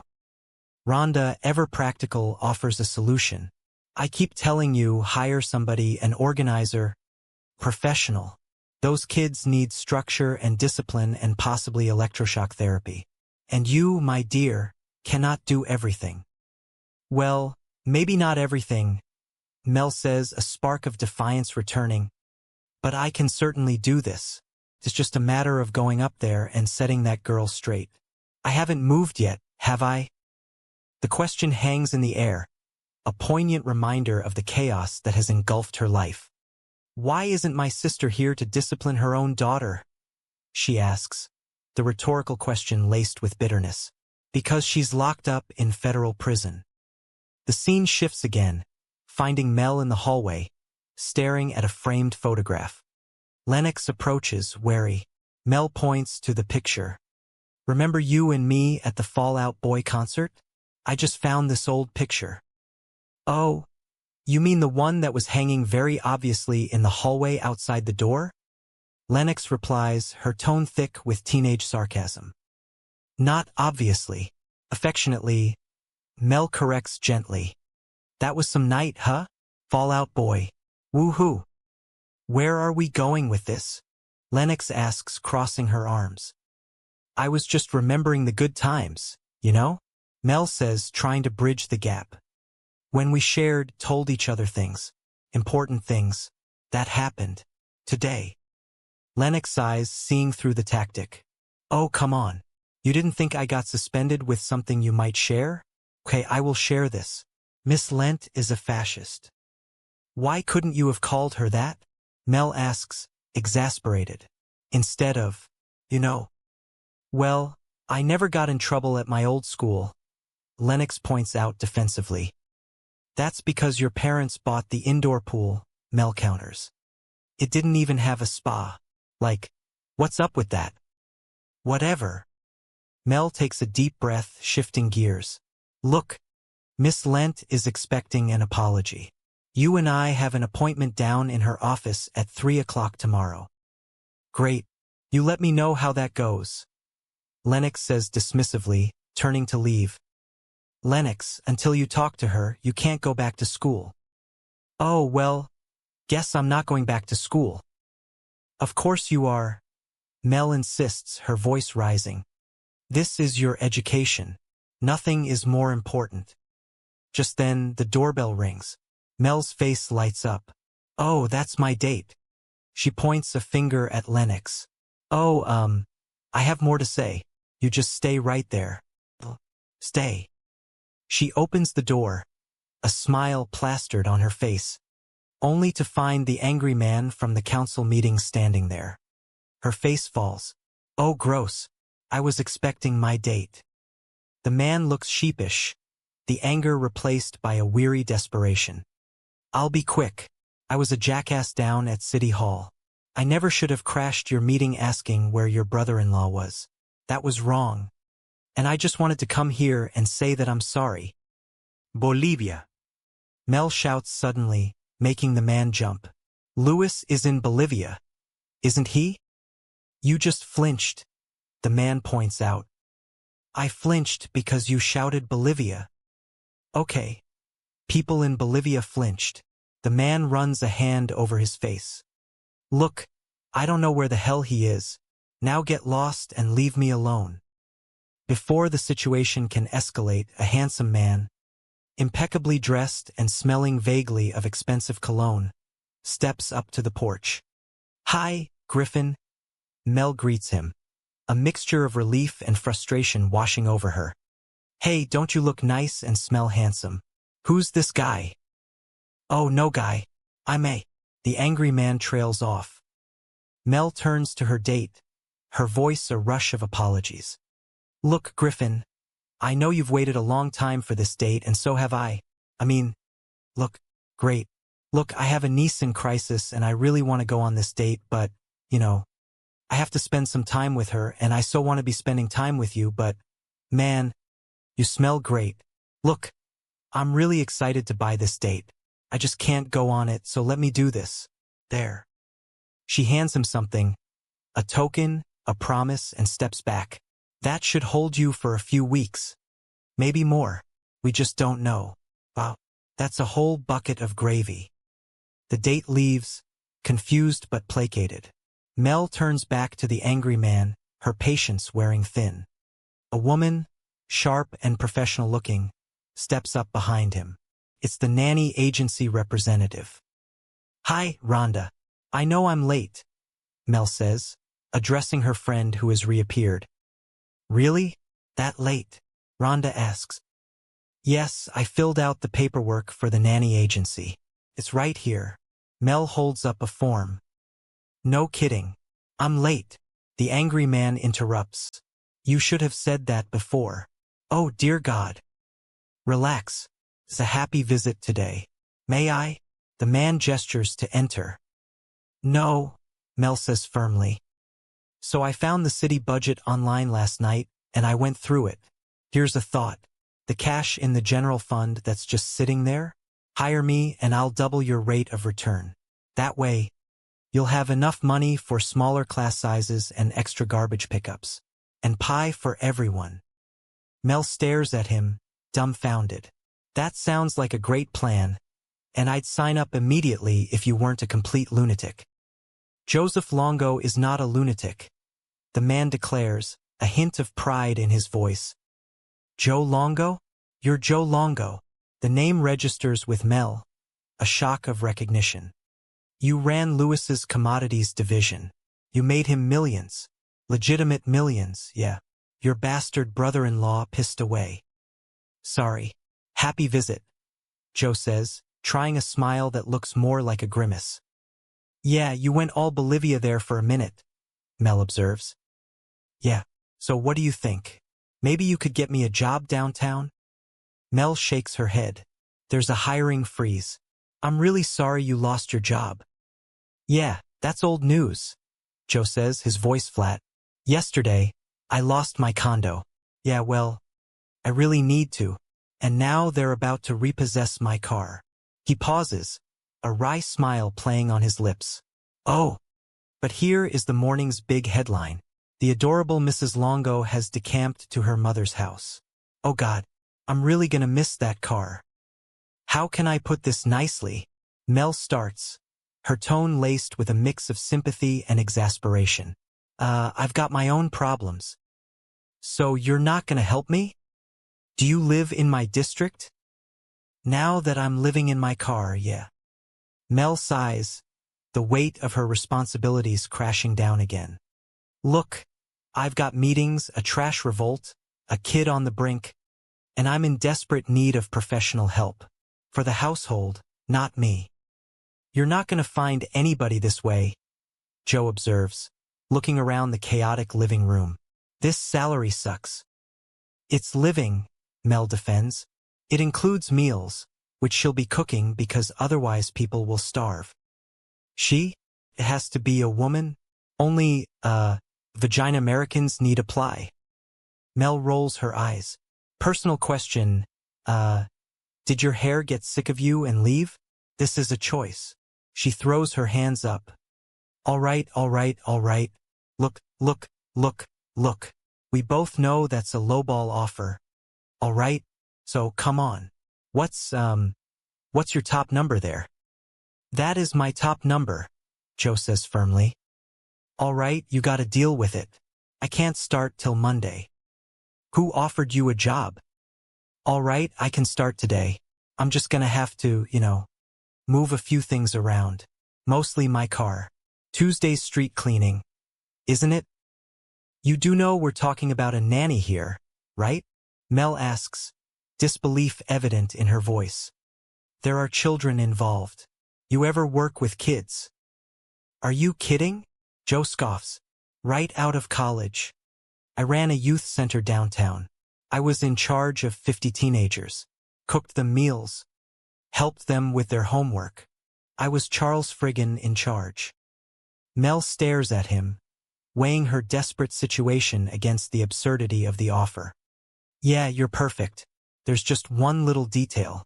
I don't really like you. Suddenly, Ryder bursts into the room, panic etched on his face. You know about school bus? Not running today. Jackson Street block because some kind of garbage protest. Crap, crap, crap, crap, crap. Mel mutters, checking her watch. Oh, I mean, golly, tough break. Okay, I'll take you. I'll just miss my meeting. I mean, it's not like we need the police department. No, no, no, no, Joe interjects, stepping forward. You'll make your meeting. I'll take him. He turns to Ryder, a confident smile on his face. Hey, hi, I'm Joe.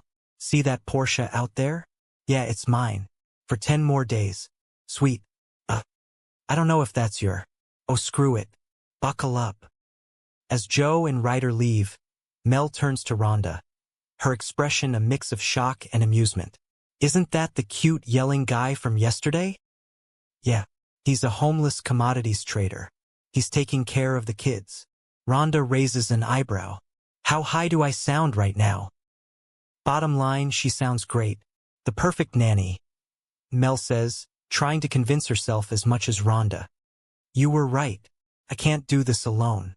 What, commodities trader? No, he's just temporary. And he's not cute. No, he's not. Rhonda agrees, though a hint of a smile betrays her. He has no hair. Okay. Before we pull the nanny trigger, when do I interview this lady? Mel asks, suddenly anxious. She picks up the phone. Hello. Hold on a sec. She turns to the room at large. Hey. Let me ask you something. When's the last time anybody did any laundry in this household? You people live like pigs. She holds up a delicate garment. These are my delicates. How did you get my delicates? Were you in my room? Joe, having returned, stands in the doorway, a smirk on his face. Yeah, pull the trigger. Hey Joe, you were right.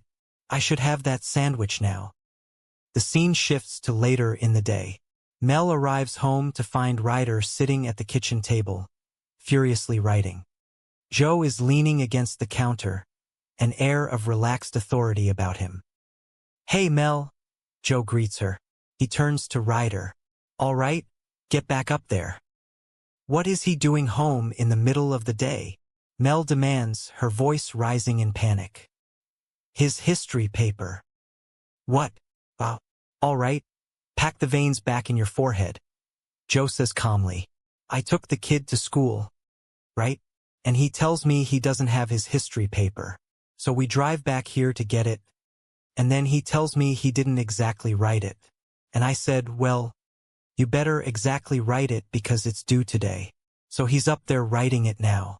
And he doesn't come out until it's done. Huh? Now that's nannying. Mel is aghast. You brought him home? You don't bring a kid home who hasn't done his work. You leave him at school to get yelled at, which is what he's got coming. What kind of rules are those? The rules that everybody knows, Joe replies, unbothered. I'm somebody. I never heard of them. Mel retorts. She turns, calling out towards the stairs. Lennox, you ready? It's time to go. Silence answers her. Mel turns back to Joe, her eyes wide. She's not here. Where is she? You were supposed to watch her. You never said that. Because it's obvious. The girl got suspended. She's gone. She's ditched the meeting. Joe sighs, rubbing the back of his neck. You know what? You're right. Mel blinks, surprised. I just said you were right. That was a compliment. Okay, she has like 3 places she usually goes after school. I'll start there. Mel says, her voice trembling slightly. You want me to help you? Yes, please do. Nothing. I can work with this kid. Wow. The search leads them to the roof of the apartment building, a desolate expanse with a surprising view of the city skyline.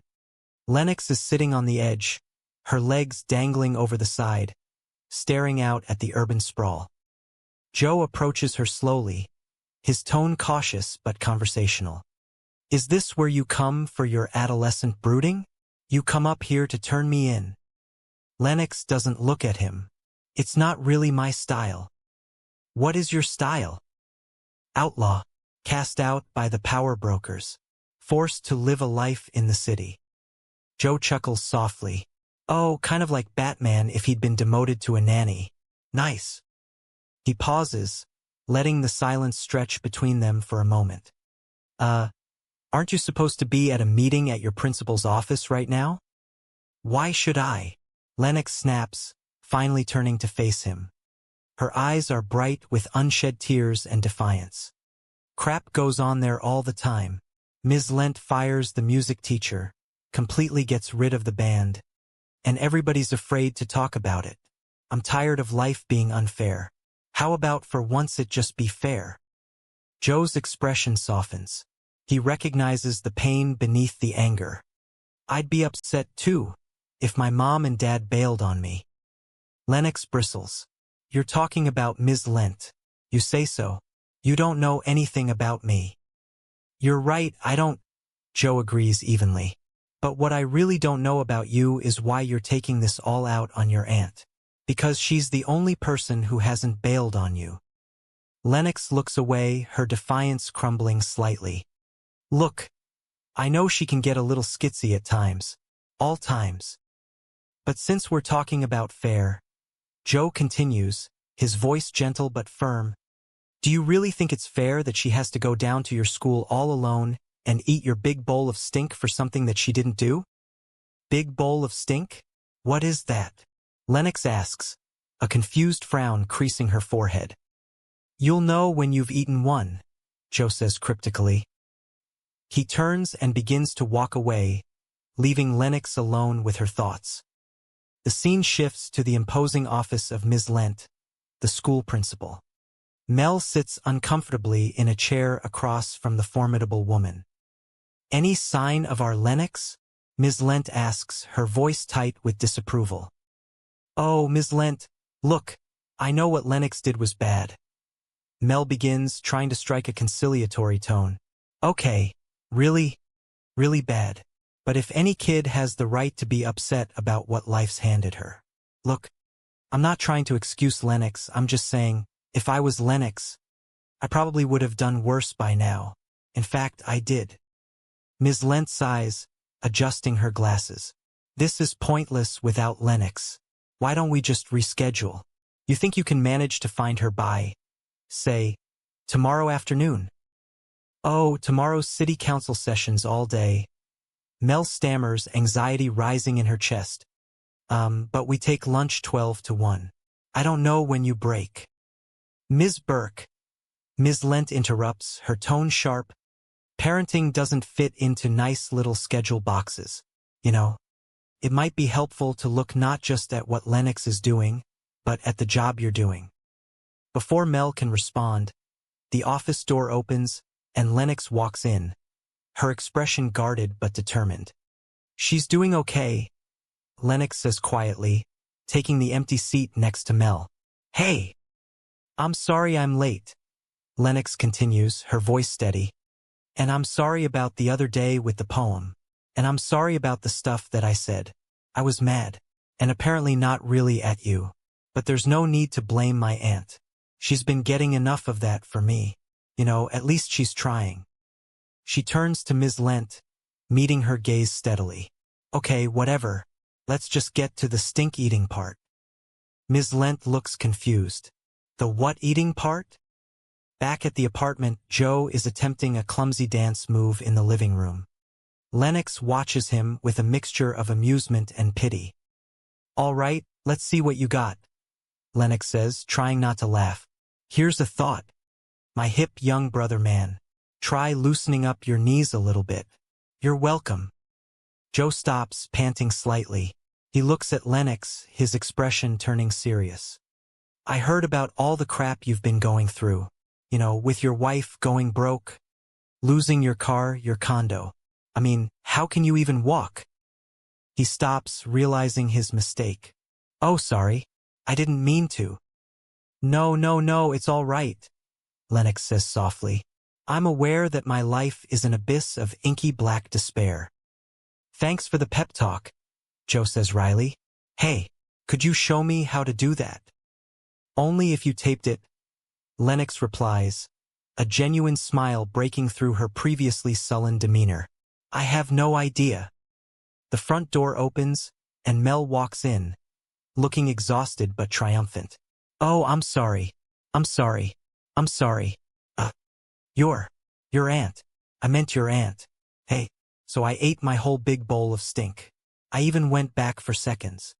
She shudders theatrically. Ugh. I'm gonna go brush my teeth now. She catches sight of Joe, and a suspicious look crosses her face. Hands. It was you. You talked her into going down there. How did you talk her into going down there? People like me, Joe says simply. No, really. Joe sighs, realizing he can't lie his way out of this one. I paid her $50. Mel's jaw drops. A bribe? That's terrible. Not only is that wrong, that's horrible parenting. Well, I'm not a parent and neither are you, Joe points out calmly. Ryder, who had been listening from the hallway, pokes his head in. Can I have $50? No, Mel snaps. Then relax, all right? Joe says, holding up a hand. I wrote Lennox a personal check. Boing. Another very valuable life lesson. Mel stares at him, incredulous. So is this how you ran your youth center right out of college? Oh, please, there was no youth center, Joe admits unabashedly. Mel's eyes widen. Can I speak to you in the other room? She drags Joe into the kitchen, her voice barely a whisper. Nice knowing you. Oh, I'll be fine. You lie. You bribe. Is there anything you won't do? Windows. Look, Burke. I'm just trying to help you out here. You know? I mean, I may have played it fast and loose, but Lennox apologized to that lung woman, right? Yes. Mel admits, her anger subsiding slightly. Yes, she did. She also, as it happens, said a few nice things about me. In front of me. It's the first time since she's been here. Frankly, it took my breath away. Oh my God. You didn't pay her to do that, too, did you? No, she gave me that one free of charge, Joe says, a hint of genuine warmth in his voice. Although it may be my mere presence in this household that's sort of seamlessly pulling everything together. Mel snorts. Oh my God. Let's believe that. Oh, I almost forgot. A Regency nanny's called. They said that Mrs. Dietrich is available and that she'll be here 8 a.m. tomorrow morning. She looks at Joe, a playful glint in her eye. You didn't think I could handle this, did you?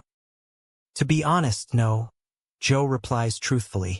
Not until you, pulled all that confidence out of your ass. He pauses, looking around the kitchen, a sudden realization hitting him. So, is this official now? Because, if not, I can just, hop in my house and drive away. Mel looks at him, considering the chaos of the past few days, the unexpected moments of connection, and the undeniable fact that this infuriating, arrogant, entirely unsuitable man had somehow managed to do the impossible. He had reached her niece. Yeah, Mel says softly, a small smile playing on her lips. Let's give it a shot. How bad could you be? You'll find out, won't you? Joe replies, a matching smile spreading across his face. The scene shifts one last time, finding Mel sitting on the couch, sipping a cup of tea. Her phone rings. It's her mother. So, how'd your date go that lasted till 3 freaking a.m.? The voice on the other end demands. Leave me alone, Mom. It's not a school night, Mel says, a weary but fond smile on her face. And he was captain of the football team. God, wow. I just realized I've never actually had that conversation with my own mom. I'd come in at 3 a.m., and she'd send me back out for gin. So, how'd the kids get to bed? Her mother asks, her tone softening. Ryder knocked out about 11, and Lennox was, 1:30. 1:30. All right. She just got in bed now when she heard the car pulling. But she's caught up on, bio and math, and the 5th season of Lost. Suddenly, a loud crash echoes from the kitchen, followed by a startled yelp. Mel jumps up, her tea spilling. Army Delivery Council. Babe, does it? What's that face? Did you forget something? Hey! She runs towards the kitchen, her voice rising in a mixture of alarm and amusement. Holy nuts, that guy's huge. Mel, this guy. I'm not kidding. This guy's huge, Mel. The lights fade on the chaotic, unexpectedly heartwarming scene. The sound of the studio audience's laughter carrying the promise of more adventures to come. Aided that the guy standing on their porch was absolutely huge. Joe slumped against the kitchen counter, closing his eyes. The consequences of his financial ruin had finally caught up to him, arriving right at the doorstep of his new life. The bright lights of the television studio and the enthusiastic cheers of a live studio audience faded into the realm of memory, replaced by the bustling, echoing halls of the local city government building. Melissa Burke stood just outside the double doors of the council chambers, taking a deep, steadying breath. She smoothed the lapels of her tailored blazer, a sharp navy blue garment that commanded respect and signaled authority. Rhonda, her press secretary and closest confidant, leaned against the heavy oak door frame. A playful smirk danced on her lips as she looked her friend up and down.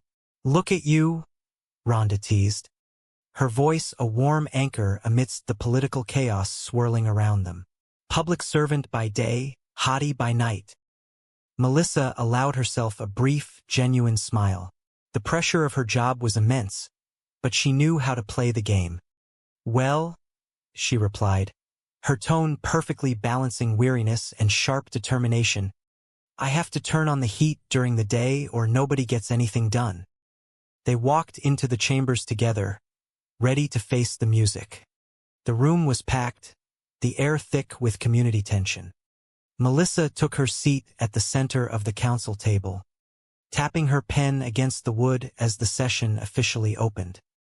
"Council story is up," Melissa announced into her microphone, her voice projecting clearly across the crowded room. She knew the news she was about to deliver would be met with mixed reactions, but it was a necessary step for the community's future. From now on, we are capping elementary school class size at 22 students. Before the applause from the local parents could fully materialize, a loud, disgruntled voice cut through the room. A tall, broad-shouldered man in the back row stood up, waving a crumpled piece of paper. He looked completely out of place in the formal setting, his tie loosened and his expression frantic. "This is garbage," the man shouted, his voice echoing off the high ceilings, "which, by the way, is exactly what is piling up in front of my restaurant because you cut pickups to once a week." Melissa maintained her composure, fixing the angry citizen with a calm, understanding stare. This was the reality of local politics. Every victory came with a compromise. "Well, a reduction in trash service is what pays for the smaller class sizes," she explained patiently. Rhonda, sitting just behind Melissa, leaned in and whispered, "Crazy guys with trash bags coming at you, and you stay the mature, rational adult." "Yes, I did." Melissa muttered a quick, quiet response under her breath. "Suck it, garbage guy." But the chaos was not over. Before the restaurant owner could sit down, another man pushed his way to the center aisle. He was dressed in a sharp but slightly rumpled suit, his dark hair a mess, and his eyes burning with a desperate intensity. This was Joseph Longo, a man whose life had recently been turned completely upside down. "Oh, and then this dude," Rhonda whispered, recognizing the fire in the newcomer's eyes. Joseph pointed a finger directly at Melissa. "Hey, do not be that guy."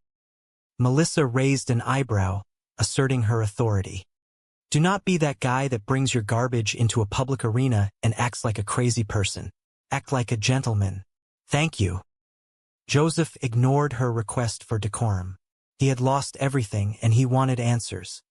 "Now, where the hell is the money your brother-in-law stole from me?" A murmur rippled through the crowd. The scandal involving Melissa's family was the town's worst-kept secret. Melissa felt a flush of embarrassment, but she refused to back down. "What, my sister? Okay, but that is not me." She stood up, looking out over the sea of faces, turning a moment of vulnerability into a moment of connection. Let me ask the room, does anybody here have a relative they are not exactly proud of? Slowly, almost sheepishly, hands began to raise across the chamber. It was a universal human experience, the burden of a messy family. Melissa smiled knowingly. It is not just me. At least he was cute. Later that evening, after the grueling session finally concluded, Melissa and Rhonda walked back to the executive office. The tension of the day was melting away, replaced by the comfortable banter of two old friends. Yeah, I do not see it, Rhonda remarked, referring to Melissa's earlier comment about her fugitive brother-in-law. But you held your own up there. You remind me of your father, the esteemed senator. Melissa slumped into her leather desk chair, kicking off her heels with a sigh of absolute relief. Oh my God, did I smell like strippers? Rhonda laughed, shaking her head. No, you smelled like authority. Oh, well, that is my fragrance, Melissa joked, running a hand through her perfectly styled hair. Yeah, I have to say, in all humility, I was, yes, smoking. They shared a victorious high five. Up high, down low, Rhonda cheered. Okay, plus, your brother-in-law's various felonies totally shifted the focus of the meeting. I think you put the whole trash issue to bed. But the triumph of the political sphere dissolved the moment Melissa pulled her car into the driveway of her suburban home. The reality of her new life awaited her behind the front door. Taking in her teenage niece and nephew had been a sudden, life-altering decision. She loved them dearly, but balancing the heavy demands of a political career with the chaotic needs of two traumatized teenagers was proving to be a monumental task. As Melissa walked up the steps, her nephew, Ryder, opened the front door. He was a quiet, observant boy, deeply affected by the sudden absence of his parents. He looked past Melissa, pointing at the porch. Aunt Mel, why are angry white guys throwing trash at our front door? Ryder asked, his voice flat but carrying a hint of genuine confusion. Melissa sighed, looking at the fresh bags of garbage deposited near her flower pots. There is a political debate in the community in which the majority feels as though. She stopped, smelling the pungent odor of discarded food. This is getting heavy, and really smelly. Ryder shrugged, stepping back inside. I am just going to leave this here for you, Aunt Mel. There are like 10 more on the porch. Walking inside, Melissa tried to shake off the stress of the garbage protest. She needed to connect with her niece, Lennox, who was currently going through a fiercely rebellious phase. Lennox was 15, brilliant, artistic, and incredibly angry at the world. Melissa found Lennox in the hallway, looking at her phone. Hey, Lennox. Lennox. Melissa started gently, trying to bridge the gap between them. Did you see the dresser I put in your room? Lennox looked up, her expression guarded. Yeah, it is really cute, but I am okay. I have got suitcases. Melissa felt a pang in her chest. She thinks living here is temporary? She muttered to herself as Lennox walked away. Turning to Rhonda, who had followed her inside, Melissa vented her frustration. Well, she no longer tells me what she thinks. I used to be, I will sneak out of the house.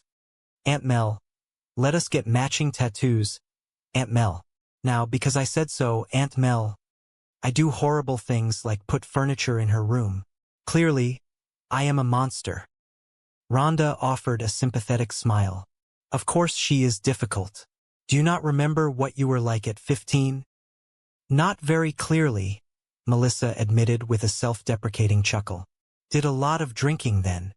She checked her watch, a spark of excitement returning to her eyes. I am going out tonight, so Rhonda is staying with you guys if you need anything. Ryder walked back into the living room, bouncing a basketball. Rhonda immediately zeroed in on him. Coach says you need a better jump shot, she stated, her competitive spirit showing. You got one of those? Ryder asked skeptically. Yes, Rhonda replied proudly. We Asian women are all about the hoops. She turned back to Melissa to confirm the plan. So if you have got any homework, do it. And beyond that, just, be good and do not torch the place. Melissa interjected, referencing a recent terrifying incident. Yes, it was one little single alarm fire. At his old house, the week his dad ran off. He was angry. He just stacked 20 of his father's suits on the driveway, added some top-shelf cognac, and lit them up. In a way, Rhonda reasoned, trying to find the psychological silver lining. We all need to let things out every now and then. No, we do not, Melissa corrected sharply, feeling the weight of responsibility. The urge to set things on fire. We repress. Thanks for babysitting. I have not had a date since the kids moved in. It has been so long. I am actually nervous. Melissa hurried up the stairs to her bedroom, throwing open her closet doors. She pulled out 2 entirely different outfits, holding them up against her body as Rhonda walked into the room to offer her fashion expertise. All right, what do you think? Melissa asked, presenting the first option, a sleek, sophisticated dress. These say smart, independent, bright political future. She then held up a slightly more daring, form-fitting outfit. These say former bad girl. Rhonda did not hesitate. She is back. What, are you going hiking? Those. Just as Melissa was making her final fashion decision, her cell phone began to ring. The caller identification displayed a number that made her stomach drop. She answered cautiously. Hello? Yes. Hello. Channel school principal. She did what? What did she do? When? Where? Really? Today?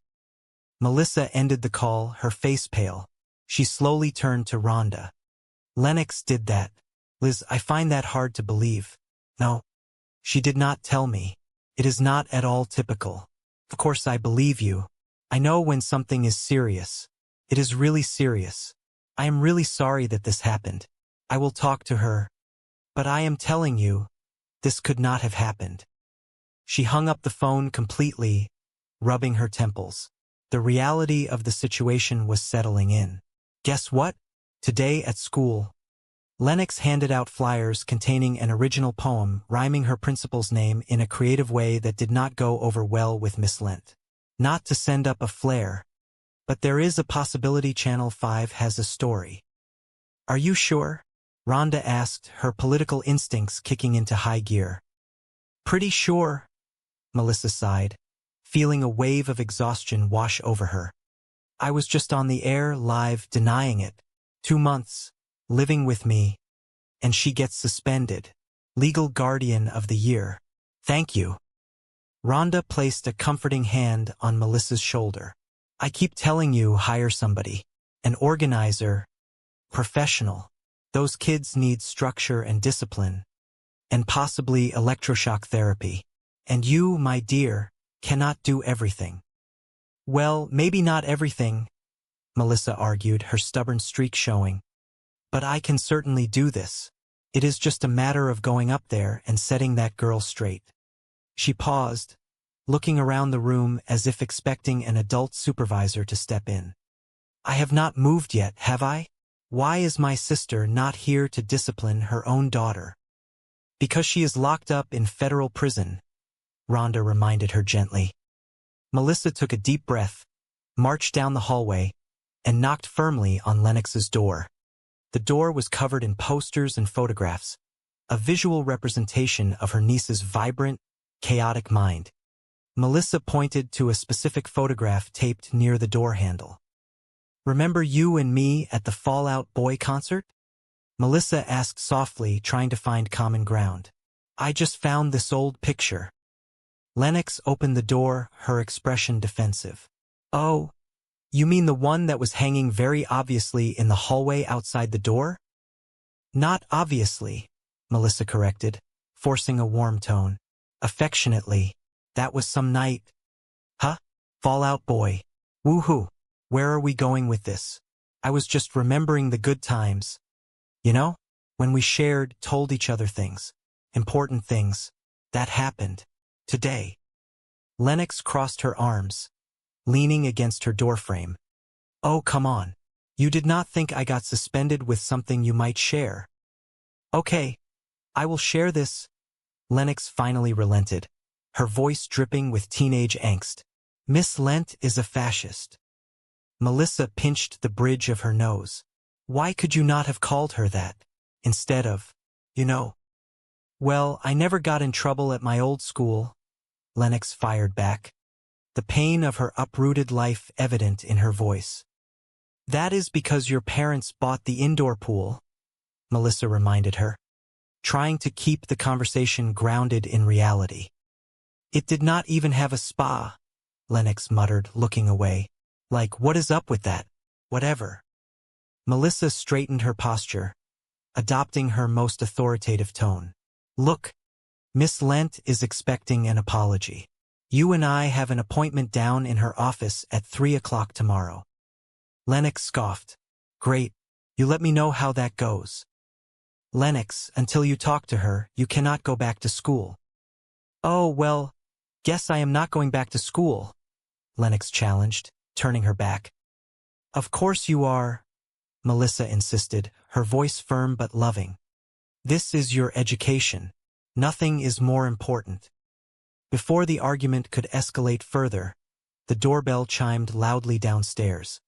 Melissa gasped, panic temporarily overriding her parental duties. Oh, that is my date.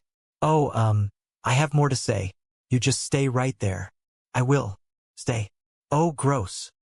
She hurried down the stairs, smoothing her dress, pasting on a bright, welcoming smile. She pulled open the heavy wooden door, expecting to see a handsome man holding a bouquet of flowers.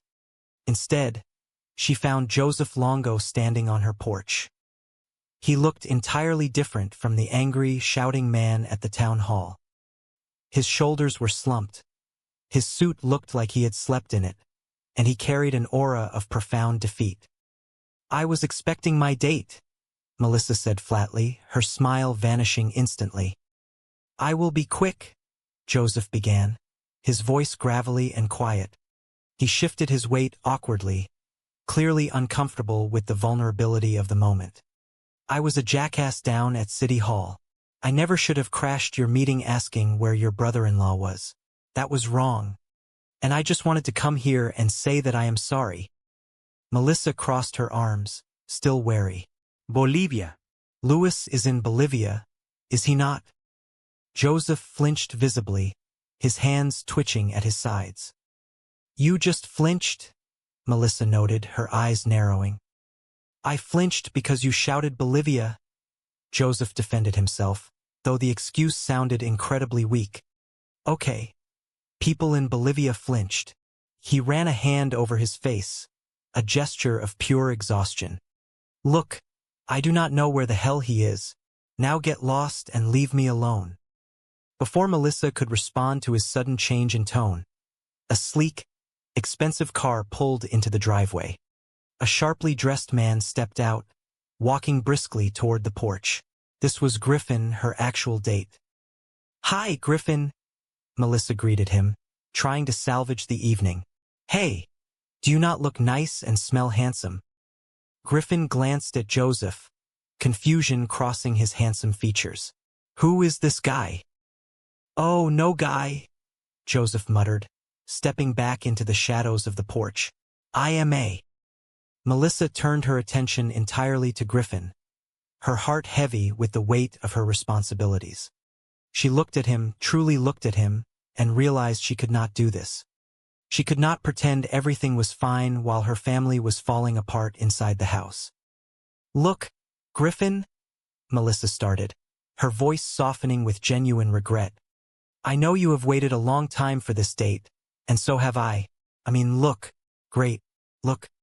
I have a niece in crisis and I really want to go on this date, but, I have to spend some time with her.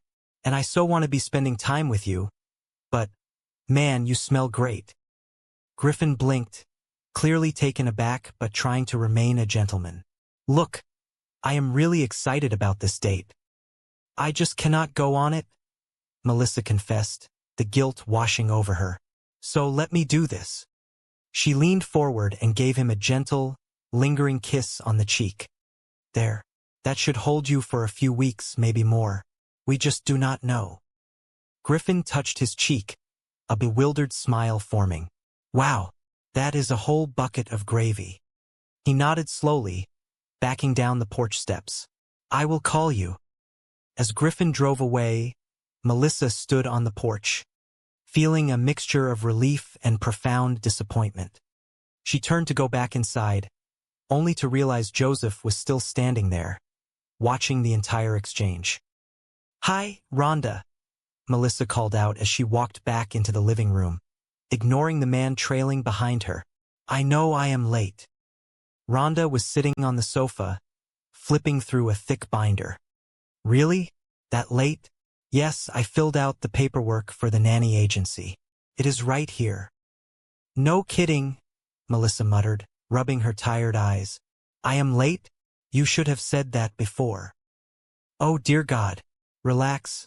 Rhonda laughed, handing over a stack of neatly organized papers. It is a happy visit today. Joseph, who had silently followed Melissa inside, cleared his throat.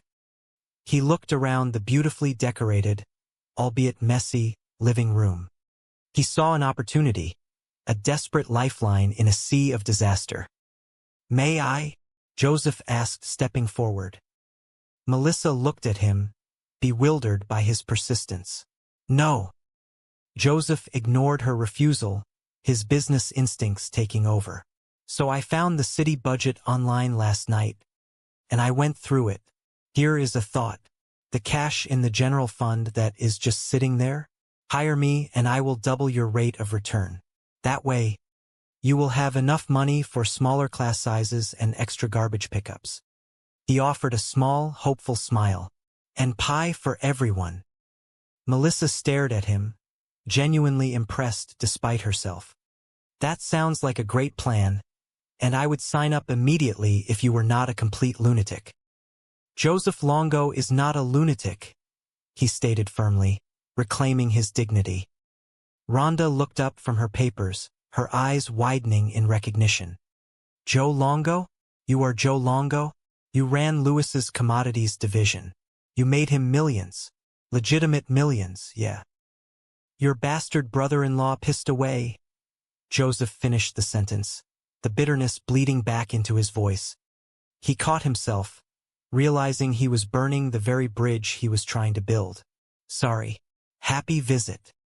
Yeah, you went all Bolivia there for a minute, Melissa observed, her tone softening slightly. She was beginning to understand the depth of his desperation. Yeah, so what do you think? Maybe you could get me a job downtown? Melissa shook her head sadly. There is a hiring freeze. I am really sorry you lost your job. Yeah, that is old news, Joseph replied, a hollow laugh escaping his lips. Yesterday, I lost my condo. He looked out the front window at his sleek, silver Porsche parked on the street. Yeah, well, I really need to. And now they are about to repossess my car. He paused, the ultimate humiliation finally rising to the surface. Oh, but here is the morning's big headline. The adorable Mrs. Longo has decamped to her mother's house. He stared blankly ahead. Oh God, I am really going to miss that car. Melissa felt a twinge of genuine sympathy, but her own life was too chaotic to take on a charity case. How can I put this nicely? I have got my own problems.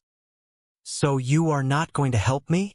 Joseph asked, his voice cracking slightly. Do you live in my district? Now that I am living in my car, yeah? He replied, a bitter smile touching his lips. Melissa walked over to the kitchen counter, shuffling the nanny agency papers.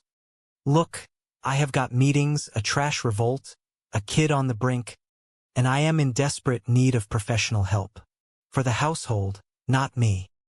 Joseph watched her, the gears in his sharp mind turning rapidly. He looked at the paperwork, then back at Melissa. You are not going to find anybody this way. This salary sucks. It is a living, Melissa defended. It includes meals, which she will be cooking because otherwise people will starve. She, Joseph questioned, raising an eyebrow. It has to be a woman? Only vagina Americans need apply. Melissa glared at him. Personal question. Did your hair get sick of you and leave? This is a choice. Joseph held up his hands in surrender. All right, all right, all right. Look, look, look, look. We both know that is a lowball offer. All right, so come on. What is your top number there? Melissa crossed her arms, naming a figure that was modest but fair for her budget. Joseph grimaced, his pride warring with his absolute necessity for survival. That is my top number, Melissa reiterated firmly. All right, you got a deal, Joseph said quickly, extending his hand. Deal with it. I cannot start until Monday. Who offered you a job? Melissa asked, utterly bewildered by how quickly he had taken control of the conversation. All right, I can start today, Joseph corrected himself, stepping fully into his new role. I am just going to have to, move a few things around. Mostly my car. Tuesday is street cleaning, is it not? Melissa stared at him, trying to process the absolute absurdity of the situation. You do know we are talking about a nanny here, right? There are children involved. You ever work with kids? She challenged. Are you kidding? Joseph scoffed, radiating false confidence. Right out of college. I ran a youth center downtown. I was in charge of 50 teenagers, cooked them meals, helped them with their homework. I was Charles freaking in charge. Melissa looked him up and down. He was a disaster, a ruined corporate titan currently living in a German sports car. But there was a fierce, undeniable intelligence in his eyes, and an absolute desperation that she recognized perfectly. It mirrored her own desperate need for order. Yeah, you are perfect, Melissa said, her voice dripping with sarcasm but tinged with genuine consideration. There is just one little detail. I do not really like you. The next morning dawned with absolute chaos. The sun was shining brightly, but the atmosphere inside the Burke household was thick with panic.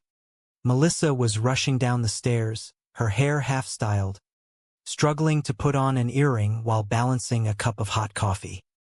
You know about the school bus?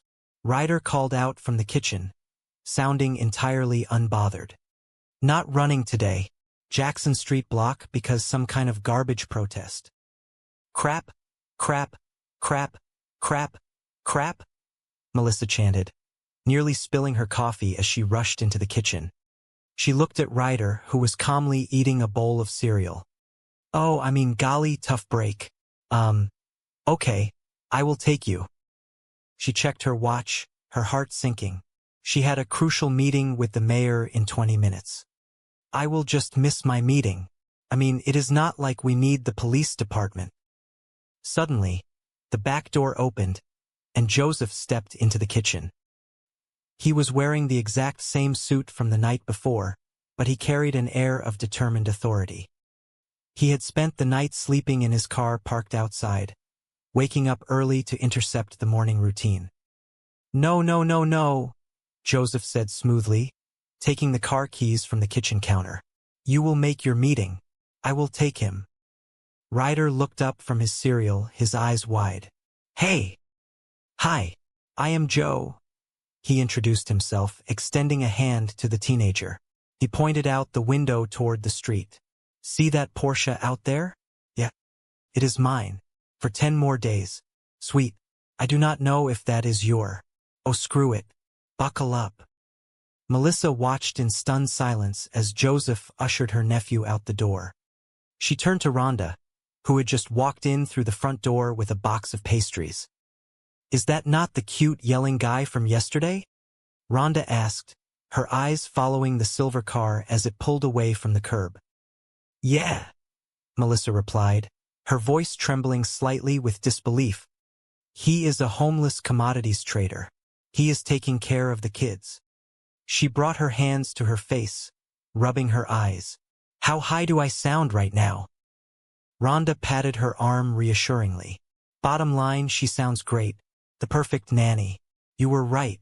I cannot do this alone. What, commodities trader? Rhonda asked, realizing the error in her pronoun usage. No, he is just temporary. And he is not cute.